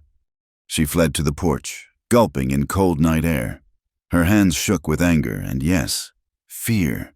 Margaret could do what she threatened, could turn the town against her, cost her the job she needed, the friends she was beginning to make. May.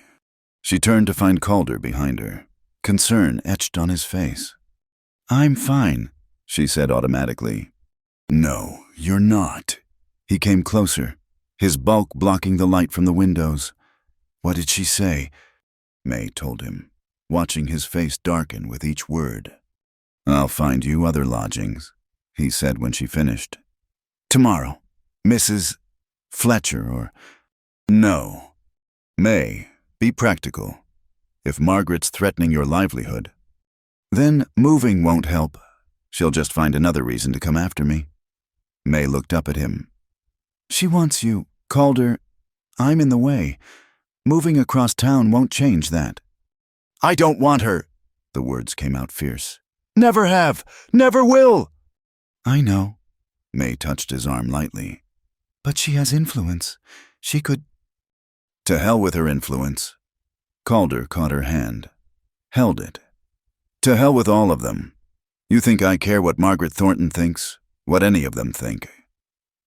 You should care. This is your home. You're my... He stopped abruptly, jaw clenching. You're what? May whispered. But the door opened, spilling light and laughter onto the porch. The doctor appeared, looking apologetic. Calder ladies are serving coffee. Mrs. Thornton's asking for you. Calder didn't move, still holding May's hand. We're leaving. Calder, May warned. No, I'm done playing Margaret's games. He turned to the doctor. Please give our apologies. Miss Delaney has a headache from the cigar smoke. He led May down the steps, her hand tucked firmly in his arm.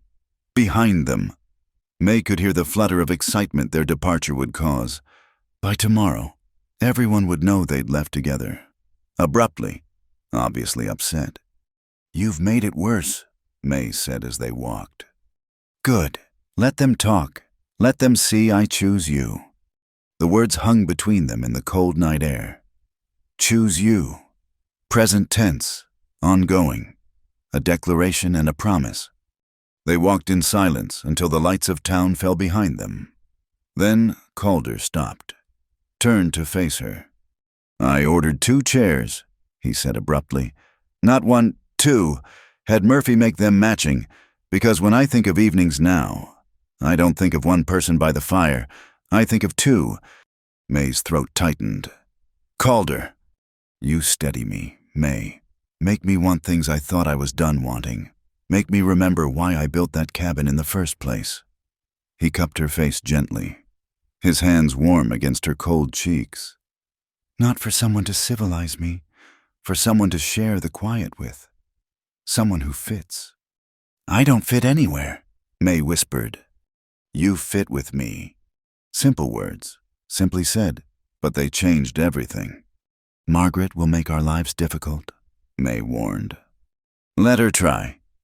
His thumb stroked her cheekbone.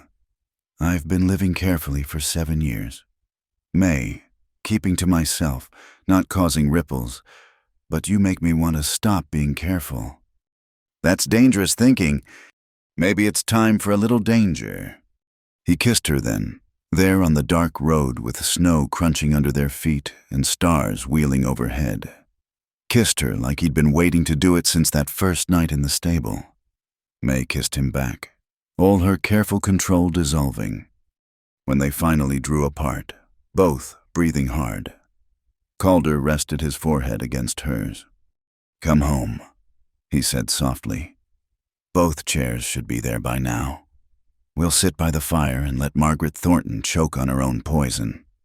Together. Together." And they walked home through the star-struck night, no longer tenant and landlord, but something new, something dangerous, something that fit despite all the world's opinions to the contrary. Behind them, Margaret Thornton's dinner party buzzed with speculation, but ahead lay a cabin with 2 chairs, a fire waiting to be built up, and the quiet understanding of 2 people who'd finally stopped shrinking themselves to fit other people's expectations.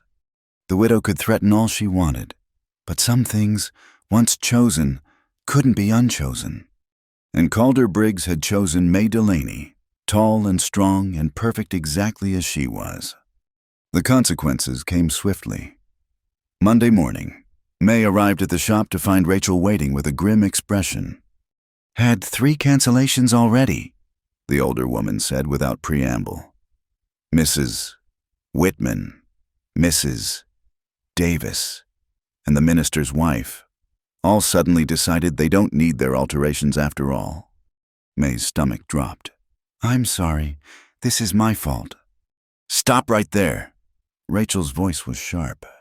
"You think I survived 40 years in this business by bowing to every petty tyrant with hurt feelings Margaret Thornton can take her custom elsewhere if she thinks she can dictate who I employ.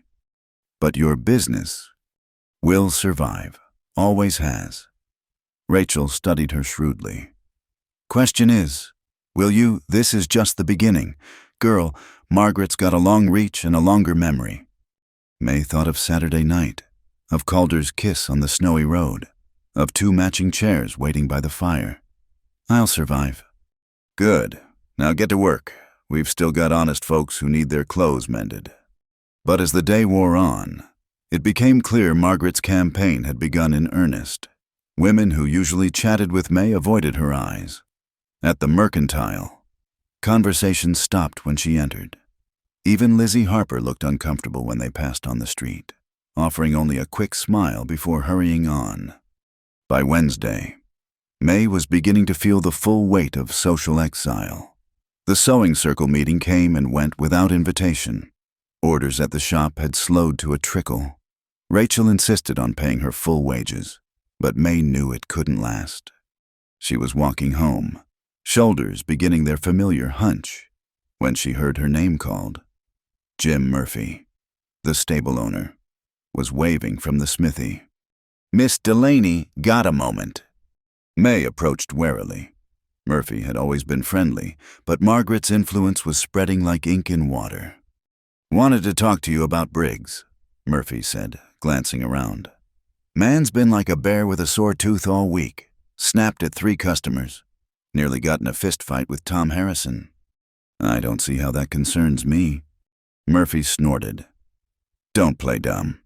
Miss, everyone knows what happened at the widow's party. What she's doing now. Calder's fit to be tied. He shouldn't care about the woman he's sweet on getting run out of town." Murphy shook his head. "You don't know him well if you think he'd stand for that." Heat crept up May's neck.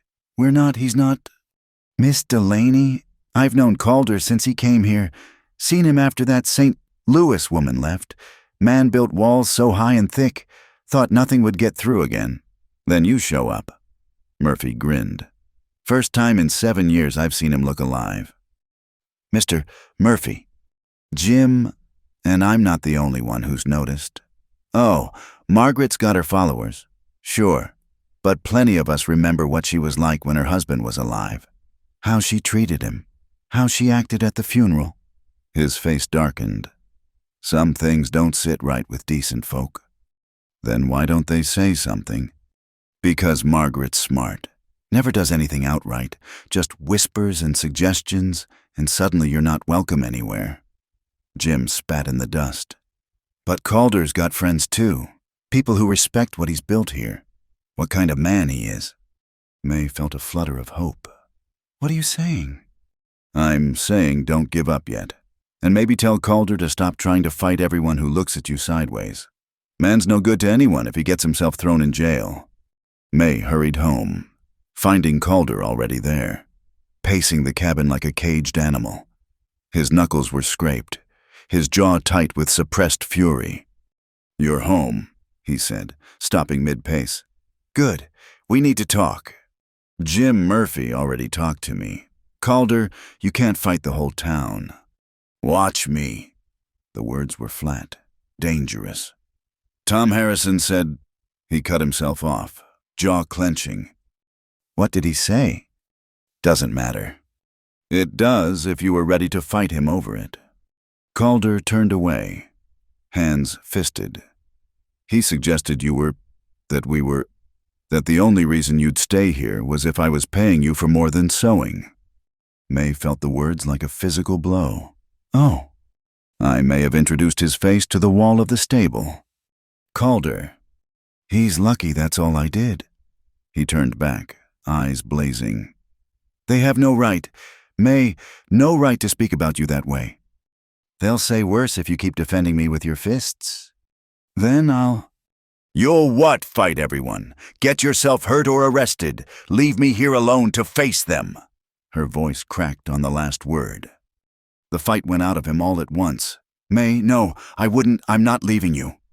"Then stop making it worse, please." He crossed to her in 2 strides, pulling her against him. May let herself lean into his strength, feeling the rapid beat of his heart under her cheek. "I can't stand it," he said roughly. "Watching them hurt you, knowing it's because of me." "It's because of Margaret." "It's because you're here with me. If you'd taken that room at Mrs. Fletcher's—" May pulled back to look at him. "Do you want me to leave?" "No." The word came out almost violent. "God, no! But maybe you should, for your own good." "When has anyone ever known what's good for me better than I do?" May touched his scraped knuckles gently. "I choose to be here, Calder, every day. I choose it, even with Margaret's poison, even with the whispers, because here, with you, is the first place I've ever felt." "What?" His voice was soft now, urgent.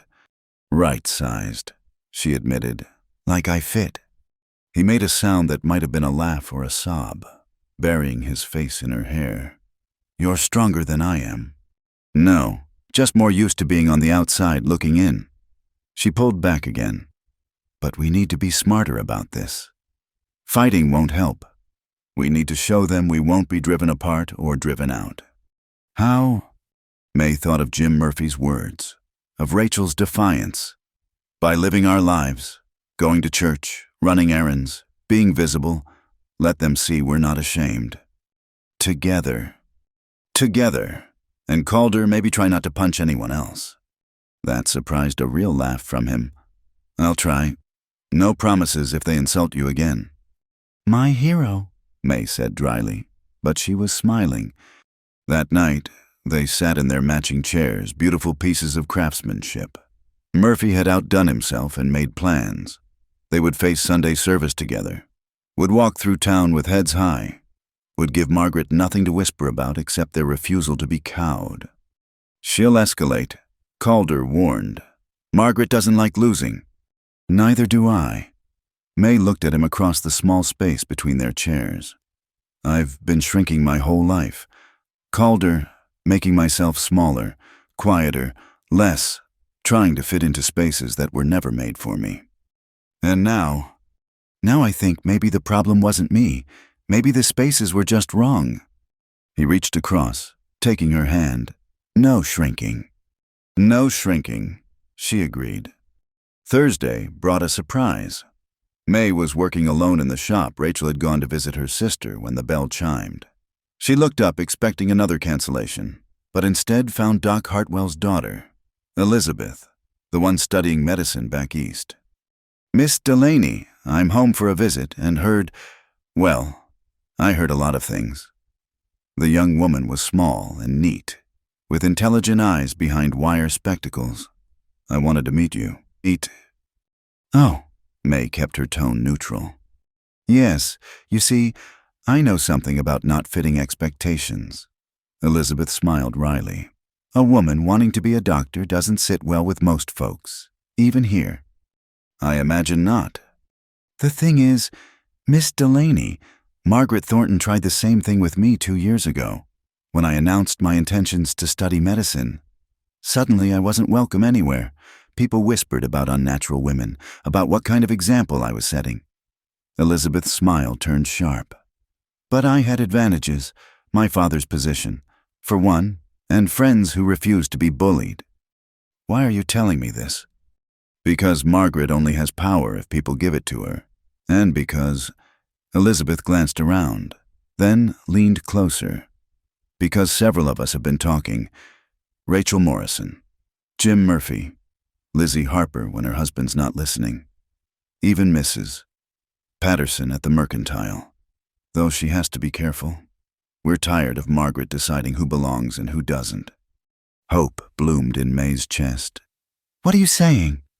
I'm saying come to dinner Saturday. My father's house, 7 o'clock. Bring Mr. Briggs. Let's see how Margaret likes being on the outside for once. After Elizabeth left, May sat stunned. She'd been so focused on weathering the storm.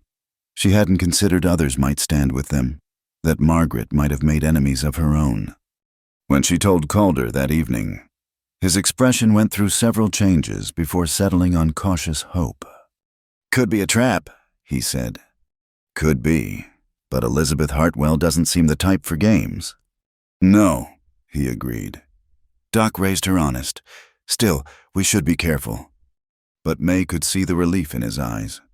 He'd been prepared to fight the whole town for her. Knowing they might not be alone eased something in him. Friday passed quietly. Too quietly. May thought. Margaret must know about the dinner. Must be planning something. But no new attacks came. No fresh whispers.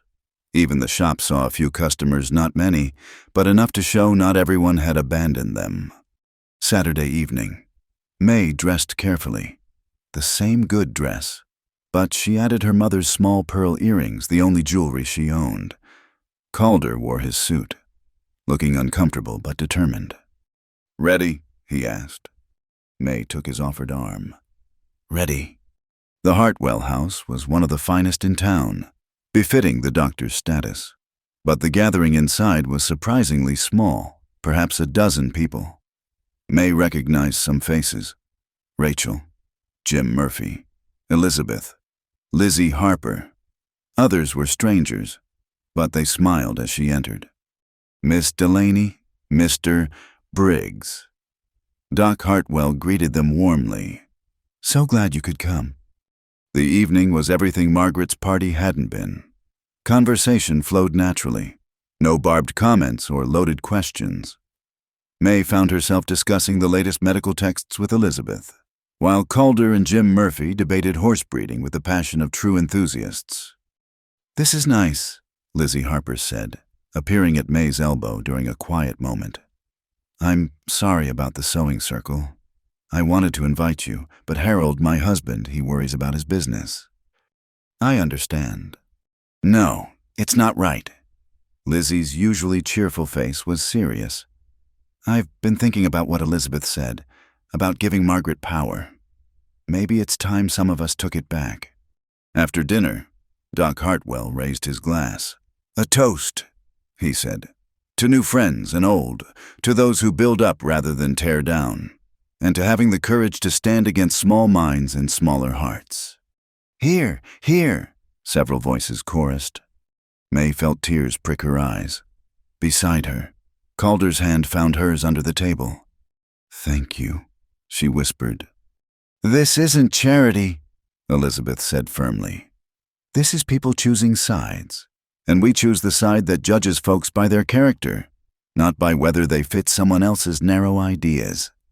Walking home later, May felt lighter than she had in days. That was unexpected. Doc's good people. Calder said. Should have known he wouldn't stand for Margaret's games. It won't stop her. No, but at least we know we're not alone. They were almost to the cabin when Calder stopped, turning to face her in the moonlight. May, I need to say something. She waited, heart suddenly racing. That first night, in the stable, I said you needed to stop shrinking if you wanted to belong. He cupped her face gently. I was wrong. Wrong. You don't need to belong to them, to the town, the gossips, any of them. You belong here, with me, just as you are. Too tall, too strong, too much of everything that makes you May. Calder. I love you. The words came out rushed, desperate. I should have said it before.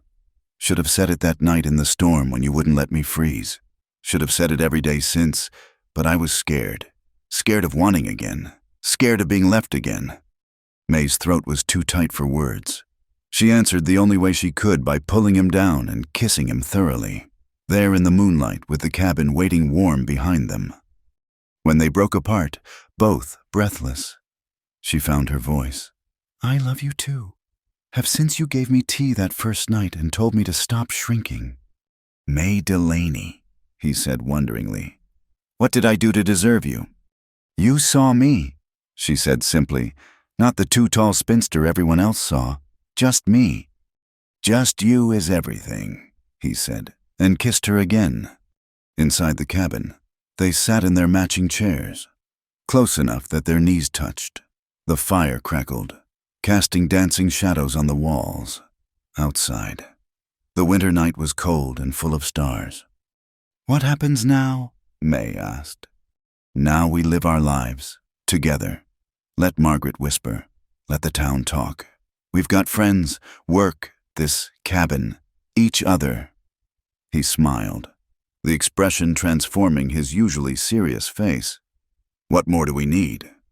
May thought of all the years she'd spent trying to make herself fit into spaces too small for her spirit. Of all the times she'd been told she was too much, not enough, wrong just by existing. Nothing, she said, meaning it. We don't need anything more. And in the little cabin at the edge of Frontier's Rest, two people who'd been told they didn't fit anywhere finally stopped trying to shrink themselves for others. Instead, they expanded into the space they'd created together, a space exactly the right size for two tall souls who'd found their perfect match. The smell of smoke woke May from a dead sleep. For a moment, she lay confused in the darkness of the lean-to, wondering if Calder had let the cabin fire burn too high. Then she heard the clanging of the fire bell from town, urgent and terrible in the night. She threw on her wrapper and rushed outside, nearly colliding with Calder coming around the corner. He was already dressed, boots hastily pulled on, shirt half-buttoned. The mill, he said grimly, pointing to the orange glow rising above the trees. Wind's blowing wrong. Could take half the town if it spreads. I'm coming with you. May. I'm coming. She was already ducking back inside for her clothes. They'll need every hand. Within minutes, they were running toward town, joining a stream of others drawn by the bell and the terrible glow. The lumber mill was fully engulfed, flames leaping 30 feet into the night sky. Men had formed bucket lines from the nearest wells, but it was clearly hopeless. The heat drove them back even as they tried to approach. Where's Peterson? Someone shouted. Where's the night watchman? Still inside, another voice, high with panic. Saw him going to get the ledgers. May's blood ran cold. Old Charlie Peterson, who'd worked the mill for 20 years, who had 6 grandchildren and a wife who brought him dinner every evening. Calder was already moving, stripping off his jacket. Which way did he go? The office side door, but you can't. The whole wall's about to...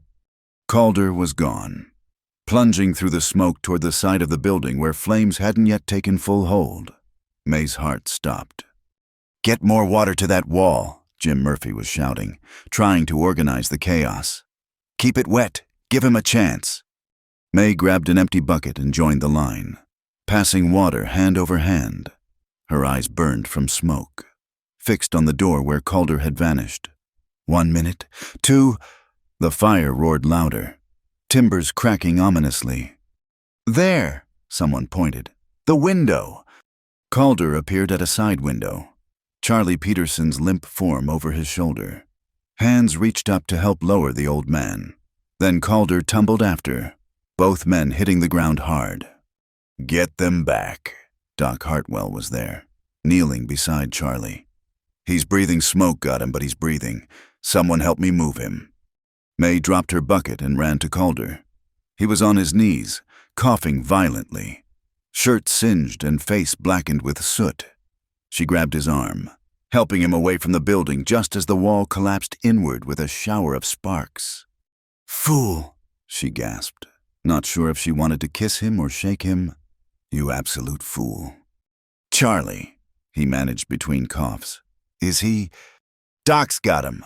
Come on, away from the smoke." She guided him to the horse trough across the street, where other smoke-affected men were washing soot from their faces. May wet her handkerchief and began cleaning the worst of the black from around his eyes, her hands trembling now that the immediate danger had passed. "You could have died," she said quietly. "Couldn't leave him—" Calder caught her hand, stilling its motion. "May, I'm all right." "Your shirt's burned through, and your hands—" She turned them over, seeing the angry red of burns across his palms. "We need to get these treated." "In a minute. The fire is being handled. You've done enough heroics for one night." But Calder was looking past her, and May turned to see Margaret Thornton pushing through the crowd, her face a mask of concern that didn't reach her eyes. "Oh, Calder." She rushed forward as if to embrace him. "How brave you were when I saw you go into that inferno. Mrs. Thornton." May stepped smoothly between them. "How kind of you to concern yourself. I'll make sure Mr. Briggs gets proper medical attention." Margaret's eyes flashed. "I hardly think—" "Charlie's asking for you. Calder." Doc Hartwell appeared, bag in hand. "Wants to thank the man who saved his life. After that, let me see those hands." Calder stood, swaying slightly. May steadied him with a hand under his elbow, and they followed Doc toward where Charlie had been laid out on a wagon bed, breathing easier now in the cleaner air. "That was well done," Doc said quietly as they walked. "Both of you, May. I saw you organizing the women to tear petticoats for bandages. Good thinking." May flushed.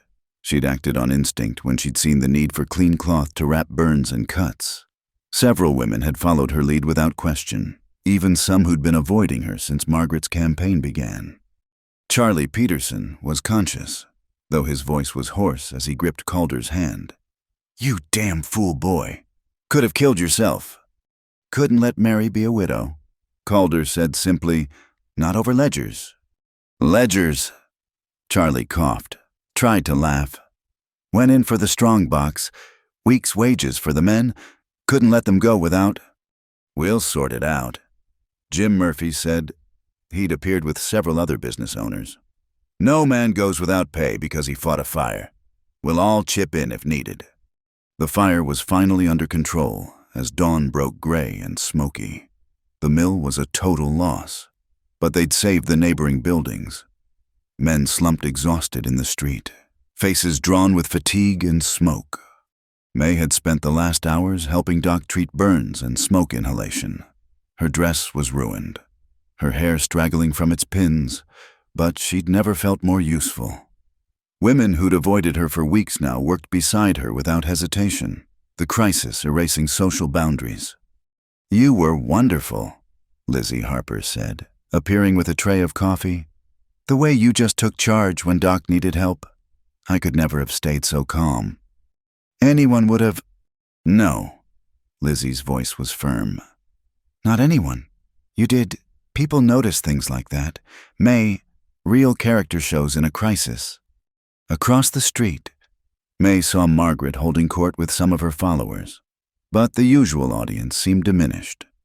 Several women who normally hung on her every word were instead helping distribute food and water to the firefighters. "She's losing her grip," Lizzie observed, following May's gaze. "Hard to maintain a whisper campaign when people see what really matters." Calder appeared then, hands wrapped in clean bandages, moving stiffly but steadily. Ready to go home? Your hands. Will heal. Doc says they're not as bad as they looked. Week or two and good as new. He studied her face. You've been up all night. So have you. And you're the one who ran into a burning building. And you're the one who kept the bucket line going, who organized the bandages, who helped Doc with the injured. His voice went soft. I saw you, May. Saw how you stepped up, how people looked to you. They walked home as the sun climbed higher, burning off the smoke haze. Both were too exhausted for much conversation, but May felt something had shifted in the night, not just between her and Calder, but between her and the town. At the cabin, she insisted on checking his bandages while he equally insisted he was fine. They compromised with May making strong coffee while Calder sat in his chair, trying not to wince when he moved wrong. You scared me, May admitted, setting the coffee in front of him. When you went into that building... I know, I'm sorry. No, you're not. You'd do it again. Yes, he agreed simply. But I'm sorry for scaring you. May sat in her own chair, close enough to touch him if she reached out. The strongbox, Charlie saved it. Dropped it just inside the door before the smoke got him. Jim and the others already recovered it. Men will get their wages. That's good. May sipped her coffee, feeling exhaustion pulling at her. I should go to the shop. Rachel will understand if you're late one day. Rest, May. You've earned it. But May was looking at his bandaged hands, thinking, you won't be able to work, not with your hands like that. The horses. Jim will manage for a few days. Already said so.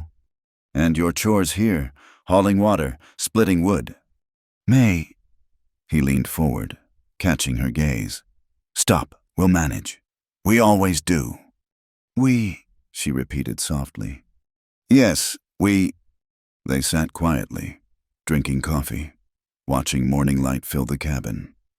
May thought about the night the terror of watching Calder disappear into flames, the way people had come together in crisis, how even Margaret's influence had seemed to falter against real need. A knock at the door interrupted her thoughts. Calder started to rise, but May waved him back. Your hands, remember? She opened the door to find Mrs. Patterson from the mercantile, arms full of packages. Heard Mr. Briggs was injured, the woman said briskly. Brought some supplies, salve for burns, fresh bandages, some food since I doubt either of you feels like cooking. Mrs. Patterson, this is too kind. Nonsense. Man saves Charlie Peterson's life. Least we can do is see he's fed while he heals. She bustled inside, setting packages on the table. That was brave. What he did, what you both did. Lizzie Harper says you were right there with Doc, cool as spring water. I just helped where I could. Mrs. Patterson turned, fixing May with a direct stare. I owe you an apology. Let myself get caught up in gossip when I should have judged for myself. Won't happen again. Before May could respond, she was gone, leaving behind enough food for several days and medical supplies worth a week's wages. Well, Calder said mildly, that was unexpected. More unexpected visits followed throughout the day. Jim Murphy came by to assure Calder the horses were handled. Doc Hartwell checked the burns, pronouncing them healing well. Even Reverend Mills stopped in, bringing his wife's famous apple preserves and news that Charlie Peterson was recovering nicely. But the biggest surprise came near sunset. May was just starting supper awkwardly, with Calder directing from his chair since his hands were useless when another knock came. This time it was a small crowd. Lizzie Harper, Elizabeth Hartwell, and 4 other women May recognized from church but had never really spoken to. We've come to help, Lizzie announced. Elizabeth's organizing a rotation. Someone will come each day to help with chores until Mr.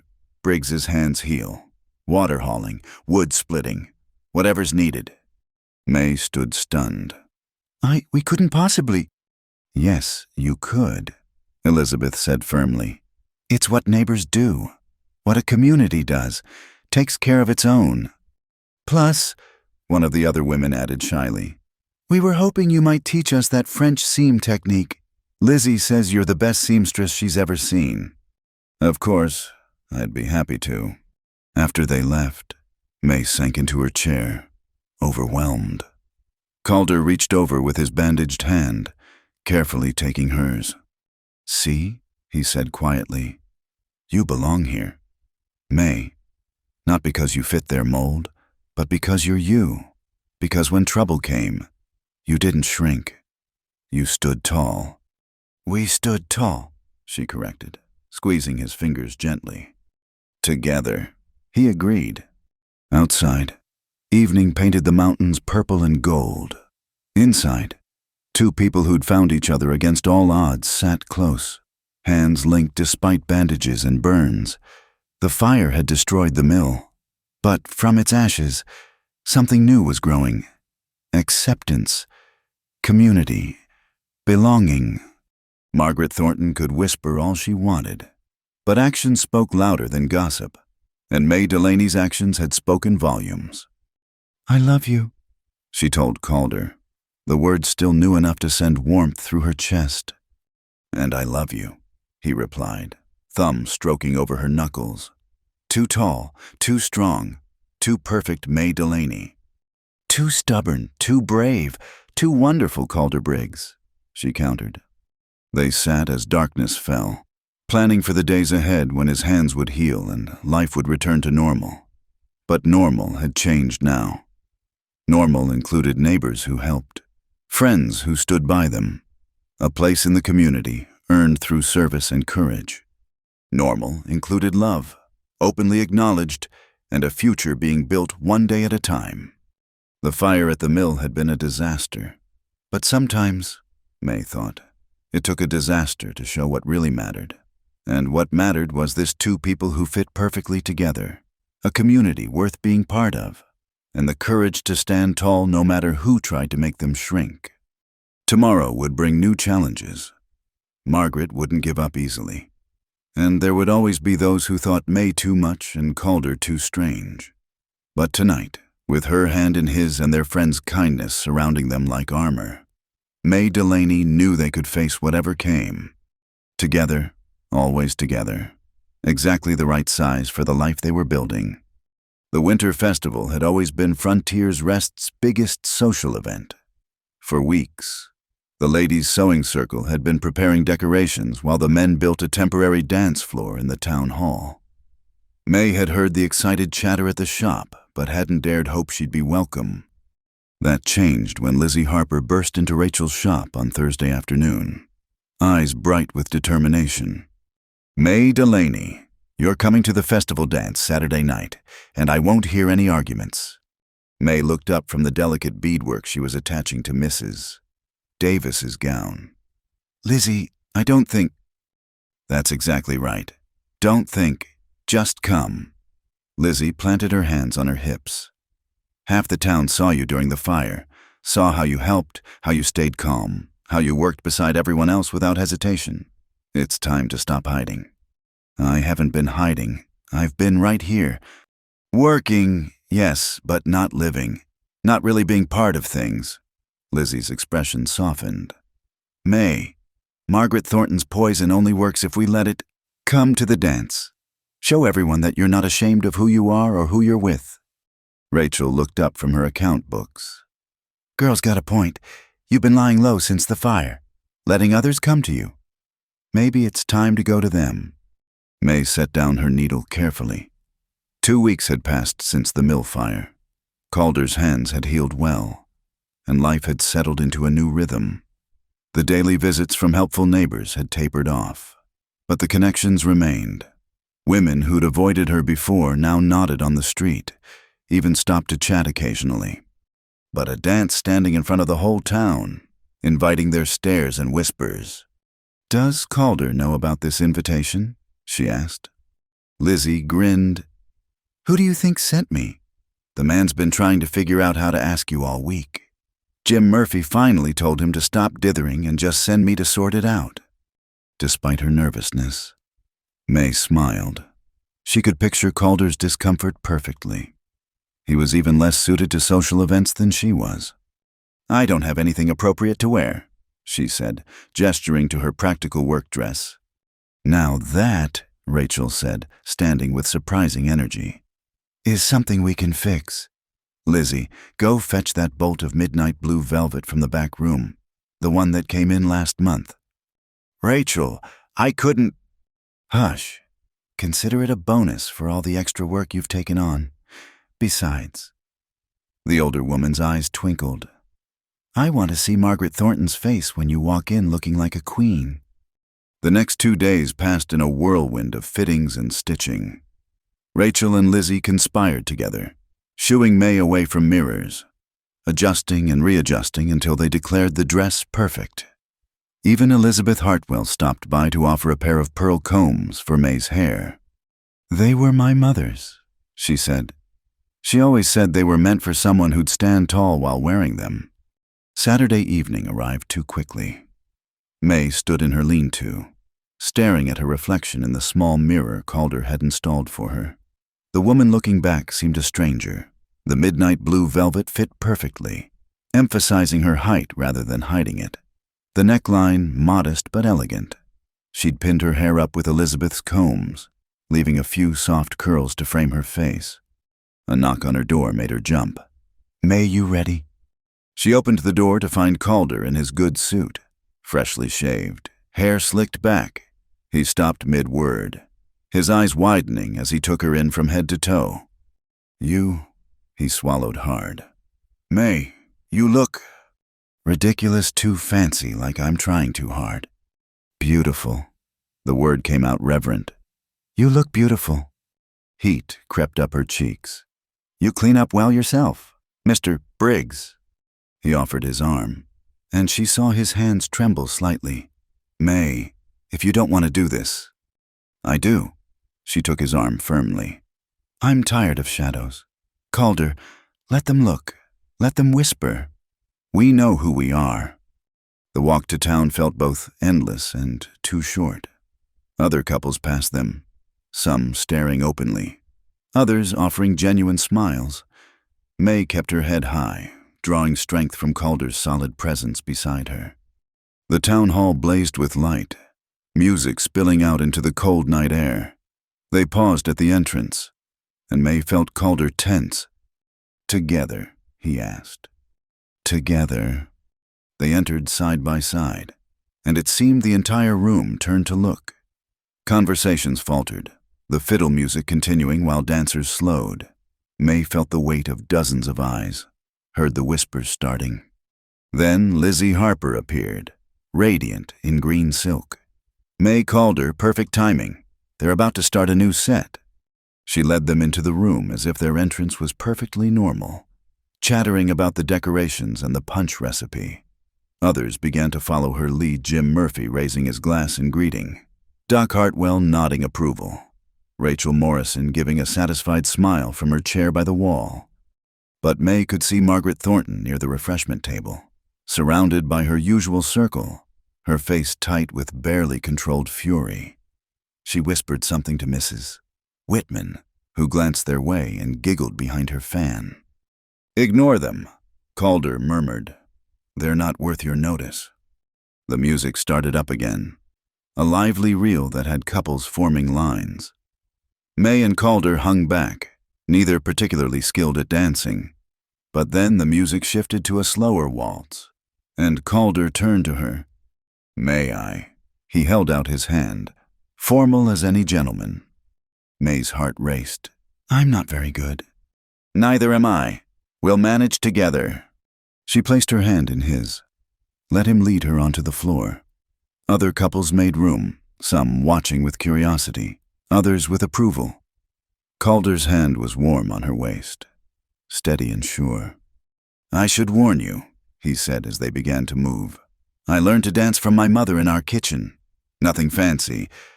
"Perfect," May said, relaxing into his lead. "My father taught me in our parlor.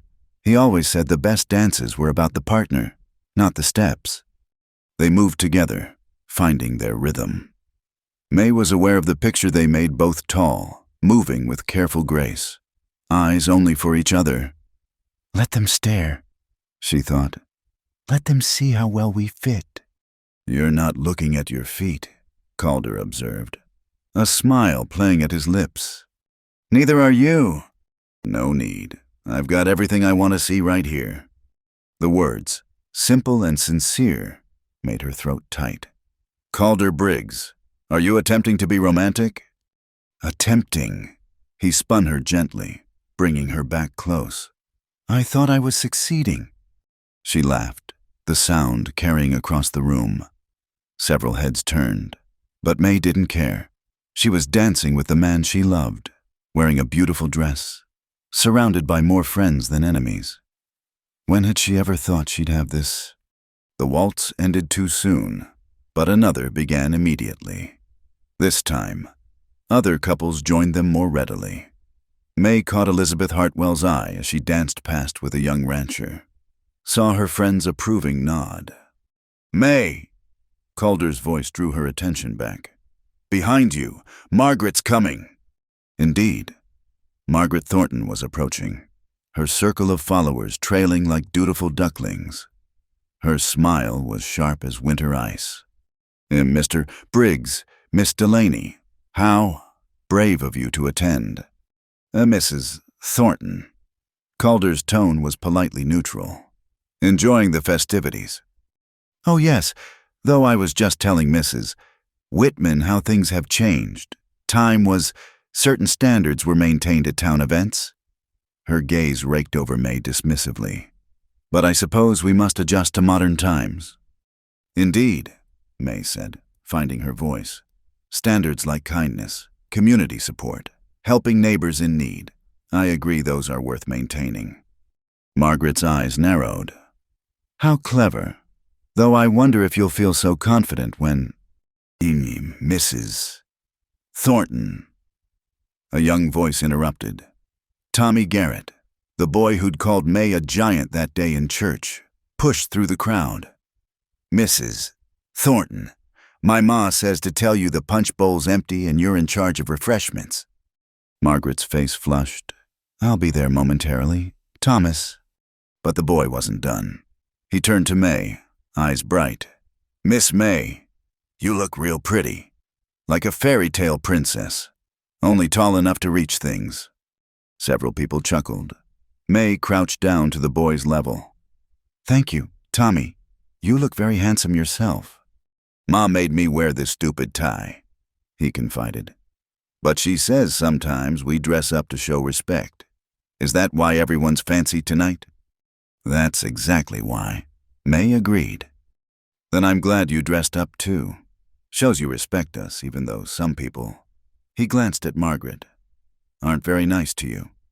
The chuckles turned to coughs and cleared throats. Margaret's face went from red to white. Thomas Garrett, she began. The punch bowl. Margaret. A new voice cut in. Mrs. Patterson from the Mercantile stood with her arms crossed. Can't have the festival running dry. Trapped. Margaret retreated toward the refreshment table, her followers scurrying after. But May noticed several women lingering, including Mrs. Whitman, who seemed to be reconsidering her allegiances. Out of the mouths of babes, Calder murmured, ruffling Tommy's hair. Thanks, young man. Tommy beamed and ran off to find his mother.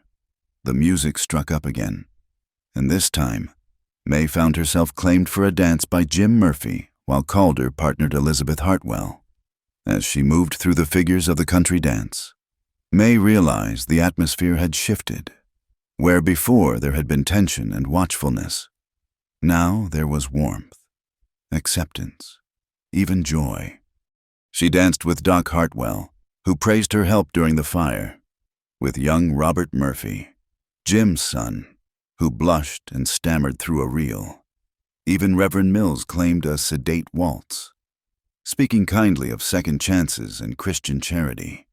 Between dances, women approached to compliment her dress, to ask about her sewing techniques, to share their own stories of feeling out of place.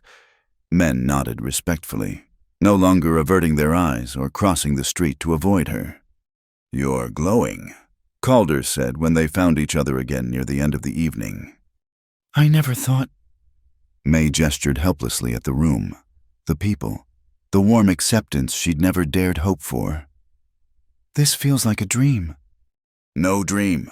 He pulled her close for the last waltz of the night. "This is real. You're real. We're real."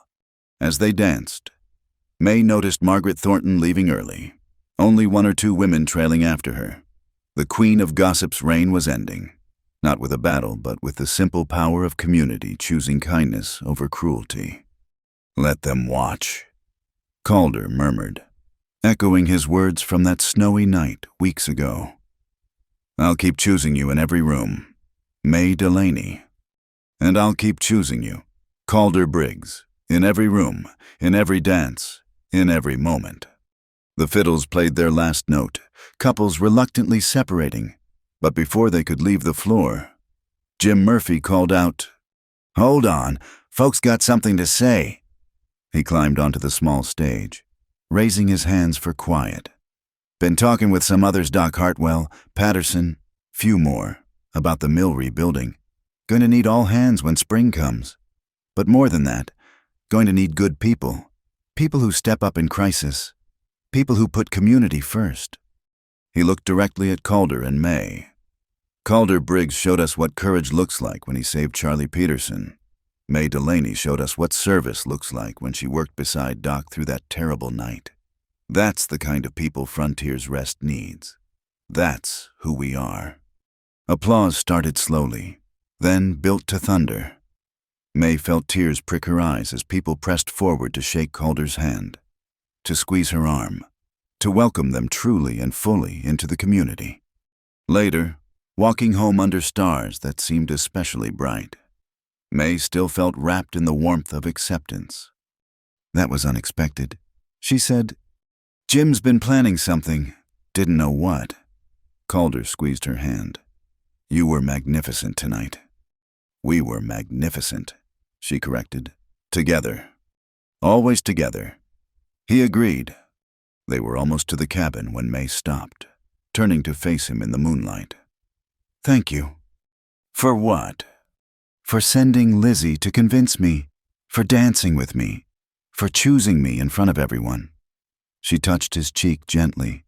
"For seeing me when I couldn't see myself." "May, that first night, you told me to stop shrinking if I wanted to belong. Tonight, I finally understood.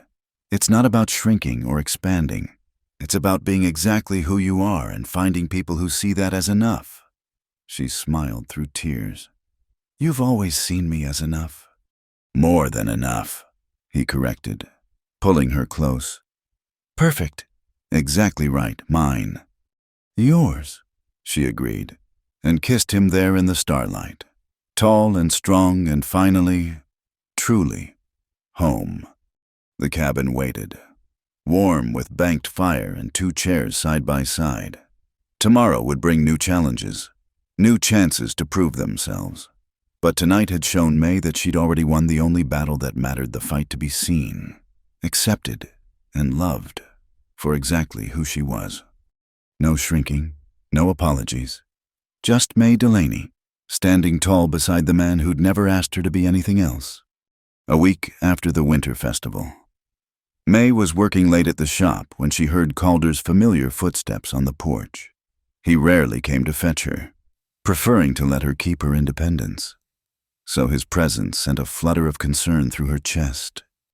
"Is everything all right?" she asked, setting down the delicate lace she'd been attaching to a christening gown. "Everything's fine." But there was something in his expression, a barely contained energy that made him seem younger. "Just thought you might want to come home." Rachel looked up from her books, spectacles perched on her nose. "Go on, girl. That lace will keep till morning." The walk home was strange. Calder kept glancing at her sideways, a small smile playing at his lips whenever she caught him. "You're acting peculiar," May observed as they neared the cabin. "Am I?" He was definitely smiling now. "Must be the weather." But when they reached the cabin, May understood. There in the main room, Beside the two matching chairs they'd grown accustomed to, sat a new piece of furniture, a small table. Just the right height to set between the chairs, just the right size for 2 cups of tea or a checkers board. "It's beautiful," May said softly, running her fingers over the smooth wood. She recognized Jim Murphy's craftsmanship in the careful joints and polished finish. That's not all. Calder moved to the window, adjusting something May hadn't noticed: new curtains, simple but cheerful, that let in light while providing privacy. And here, he gestured to the wall where a proper mirror now hung, larger than the small shaving glass he'd had before. "Calder, what is all this?" He stood in the middle of the room, suddenly uncertain. "I've been thinking about this place, about how it's been for 7 years, just enough for one person, never planning for more." May waited, heart beginning to race. "That first night, you said you feared your first night here. Do you remember?" How could I forget I was sleeping in a stable, half frozen, certain I'd made the worst mistake of my life. "And I found you there." He moved closer. "Brought you here, gave you tea, told you not to shrink.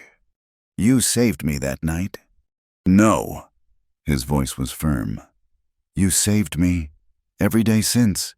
You've saved me from the life I'd resigned myself to. One chair, one plate, one purpose, just existing, not living." He gestured around the room. "This cabin isn't just mine anymore. Hasn't been for weeks. Your touch is everywhere, in the flowers on the windowsill, the quilt on the bed, the way it smells like lavender and bread instead of just smoke and loneliness." "Calder, let me finish." He took a deep breath. "I bought a second chair thinking I was making room for you. But the truth is, you've made room for me, in my own life. Showed me I don't have to live small just because someone once told me I was too much." May's throat was tight with unshed tears. "You're not too much. You're exactly right. So are you." He dropped to one knee, and May's heart stopped entirely. "May Delaney, you're too tall, too strong, too brave, too perfect. And I want to spend every day for the rest of my life telling you that. Will you marry me?" From his pocket, he produced a simple gold band, worn smooth with age. It was my mother's. She was tall, too, strong-willed. Pa used to say she was the only woman who could match him stride for stride. "I think she would have loved you." May stared at the ring, at the man kneeling before her, at the cabin that had become home without her quite noticing when— "Calder Briggs," she managed through tears. "Are you proposing to me in a cabin with 2 chairs? Figured a home with 2 people ought to have 2 places to sit." His voice was rough with emotion. "And 2 names on the deed, 2 lives made into one, if you'll have me." "Yes." The word came out as a sob and a laugh combined. "Yes, of course, yes." His hands shook as he slipped the ring onto her finger. It fit perfectly, as if it had been waiting all these years for her. Then he was standing, pulling her into his arms, kissing her with a joy that made the whole cabin seem to glow. "When?" May asked when they finally broke apart. "Soon as Reverend Mills can manage it. Tomorrow, if you're willing." "Tomorrow," May laughed, giddy with happiness. "Rachel will have my head. She'll want to make my dress." "Already started," Calder admitted. "She's been working on it in secret for 2 weeks. Lizzie's been helping. They're all in on it, Jim, Doc, even Mrs. Patterson." May stared at him. "You planned this, all of you." "Guilty, though, if you want to wait, have something fancier." "No." May pulled him down for another kiss. "I've waited 29 years to find where I belong. I won't wait another day more than necessary." The next morning found the cabin in cheerful chaos. Lizzie Harper arrived at dawn with Elizabeth Hartwell and 3 other women, arms full of flowers and ribbons. Rachel came next, carrying a dress that took May's breath away, cream-colored silk that managed to be both simple and elegant, with tiny pearl buttons down the back and delicate lace at the cuffs. "Been working on it since the day you walked into my shop," Rachel said gruffly, helping May into it. Knew even then you were meant for more than a lean-to and loneliness. The dress fit as if it had been made for her, which, May realized, it had been every measurement perfect. The length exactly right for her height, the cut emphasizing her strong shoulders rather than hiding them. "You're beautiful," Lizzie breathed. Like something out of a storybook. A very tall storybook, May said, making them all laugh. The women fussed over her hair, weaving in small white flowers, using Elizabeth's pearl combs to hold the style. Someone had brought rouge for her cheeks, though May hardly needed it with happiness painting her face pink. Something old, Rachel said, gesturing to the combs. Something new, the dress. Something borrowed. Lizzie pressed a lace handkerchief into her hand. And something blue. Elizabeth produced a pale blue ribbon to tie around May's bouquet of winter roses. "Are you ready?" Lizzie asked as the church bells began to ring. May looked around the cabin at the 2 chairs, the new table, the signs of a life being built together. Through the window, she could see people heading toward the church, the whole town turning out for the wedding of 2 people who'd been told they didn't fit. "I've been ready my whole life," she said. The walk to church was a blur of well-wishers and smiling faces. Even Mrs. Whitman nodded approvingly. Margaret Thornton's influence apparently completely broken? Tommy Garrett ran up to present May with a handful of somewhat crushed wildflowers, declaring she was the prettiest tall lady he'd ever seen. Inside the church, Calder waited at the altar in his good suit, Jim Murphy standing beside him as witness. When he saw May, his face transformed with a joy so pure it made her steps falter. This rough, quiet man who'd hidden himself away for 7 years was looking at her like she was the sun after endless winter. Reverend Mills performed the ceremony simply, speaking of love that builds rather than diminishes, of partnerships that make both people more themselves rather than less. When he asked if anyone objected, the silence was profound, a whole town bearing witness to something good and right and true. "You may kiss your bride," Reverend Mills said, smiling broadly. Calder cupped May's face gently, mindful of the flowers in her hair. "No more shrinking," he whispered. "Just for her." "No more hiding," she whispered back. The kiss was tender and sure, a promise and a claiming all at once. The church erupted in cheers that could probably be heard clear to the next county. The celebration that followed was held in the same hall where they danced just a week before. But this time, there were no whispers, no stares, no judgment. Just a community celebrating 2 of their own finding happiness against all odds. "Speech," Jim Murphy called out as the afternoon wore on. "Let's hear from the happy couple." Calder looked like he'd rather face another burning building, but May squeezed his hand and stood, pulling him up with her. "Thank you," she said simply. "All of you, for seeing us really seeing us, for giving us a chance to prove ourselves, for becoming our family when we needed one most." "What she said," Calder added, making everyone laugh. Then, more seriously, 7 years ago, I built a cabin for one. Thought that was all I deserved, all I'd ever have. Then May walked into my life and showed me I was wrong. Showed me that fitting together doesn't mean making yourself smaller. It means finding someone who makes you feel the right size. He raised his glass. To belonging, to community, to chairs that come in pairs and lives that are meant to be shared. The toast was drunk with enthusiasm, and the party continued well into the evening. May danced every dance, her husband's arms sure around her, no longer worried about taking up too much space or being too tall or too anything. As the sun set, painting the mountains gold, the newlyweds finally made their escape. The walk home was slow, both reluctant to let the magical day end. "Mrs. Briggs," Calder said, testing the words. "How does it feel?" "Perfect," May said, "like it was always meant to be my name." They reached the cabin as stars began to appear. Someone, probably Lizzie, had been there before them, lighting candles in the fire, leaving fresh bread and wine on the new table between the 2 chairs. "Home," May said softly. "Our home," Calder corrected. Yours and mine. No more lean-to. No more being careful about propriety. Just us. May moved into his arms, her husband's arms, still amazed that this was real. That first night, when you found me in the stable, did you know? Know what? That we'd end up here, together, married. Calder considered, his hand gentle on her back. I knew you were different. Knew you made me feel something I'd thought was dead. But mostly, I just knew I couldn't let you freeze in that stable. My hero, May said, but without the dryness this time, because he was this quiet, careful man who'd saved her in every way a person could be saved. Your husband, he corrected, for now and always. They stood together in their cabin, their home with its 2 chairs and new table, its curtains and mirror and all the small signs of a life expanding to hold love. Outside, Frontier's rest settled into sleep, the mountains standing eternal guard. May thought of the frightened woman who'd huddled in a stable just months ago, convinced she was too much for any place or person.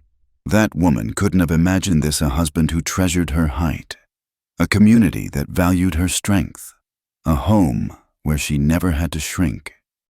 I love you, she told Calder. Thank you for seeing me when I couldn't see myself.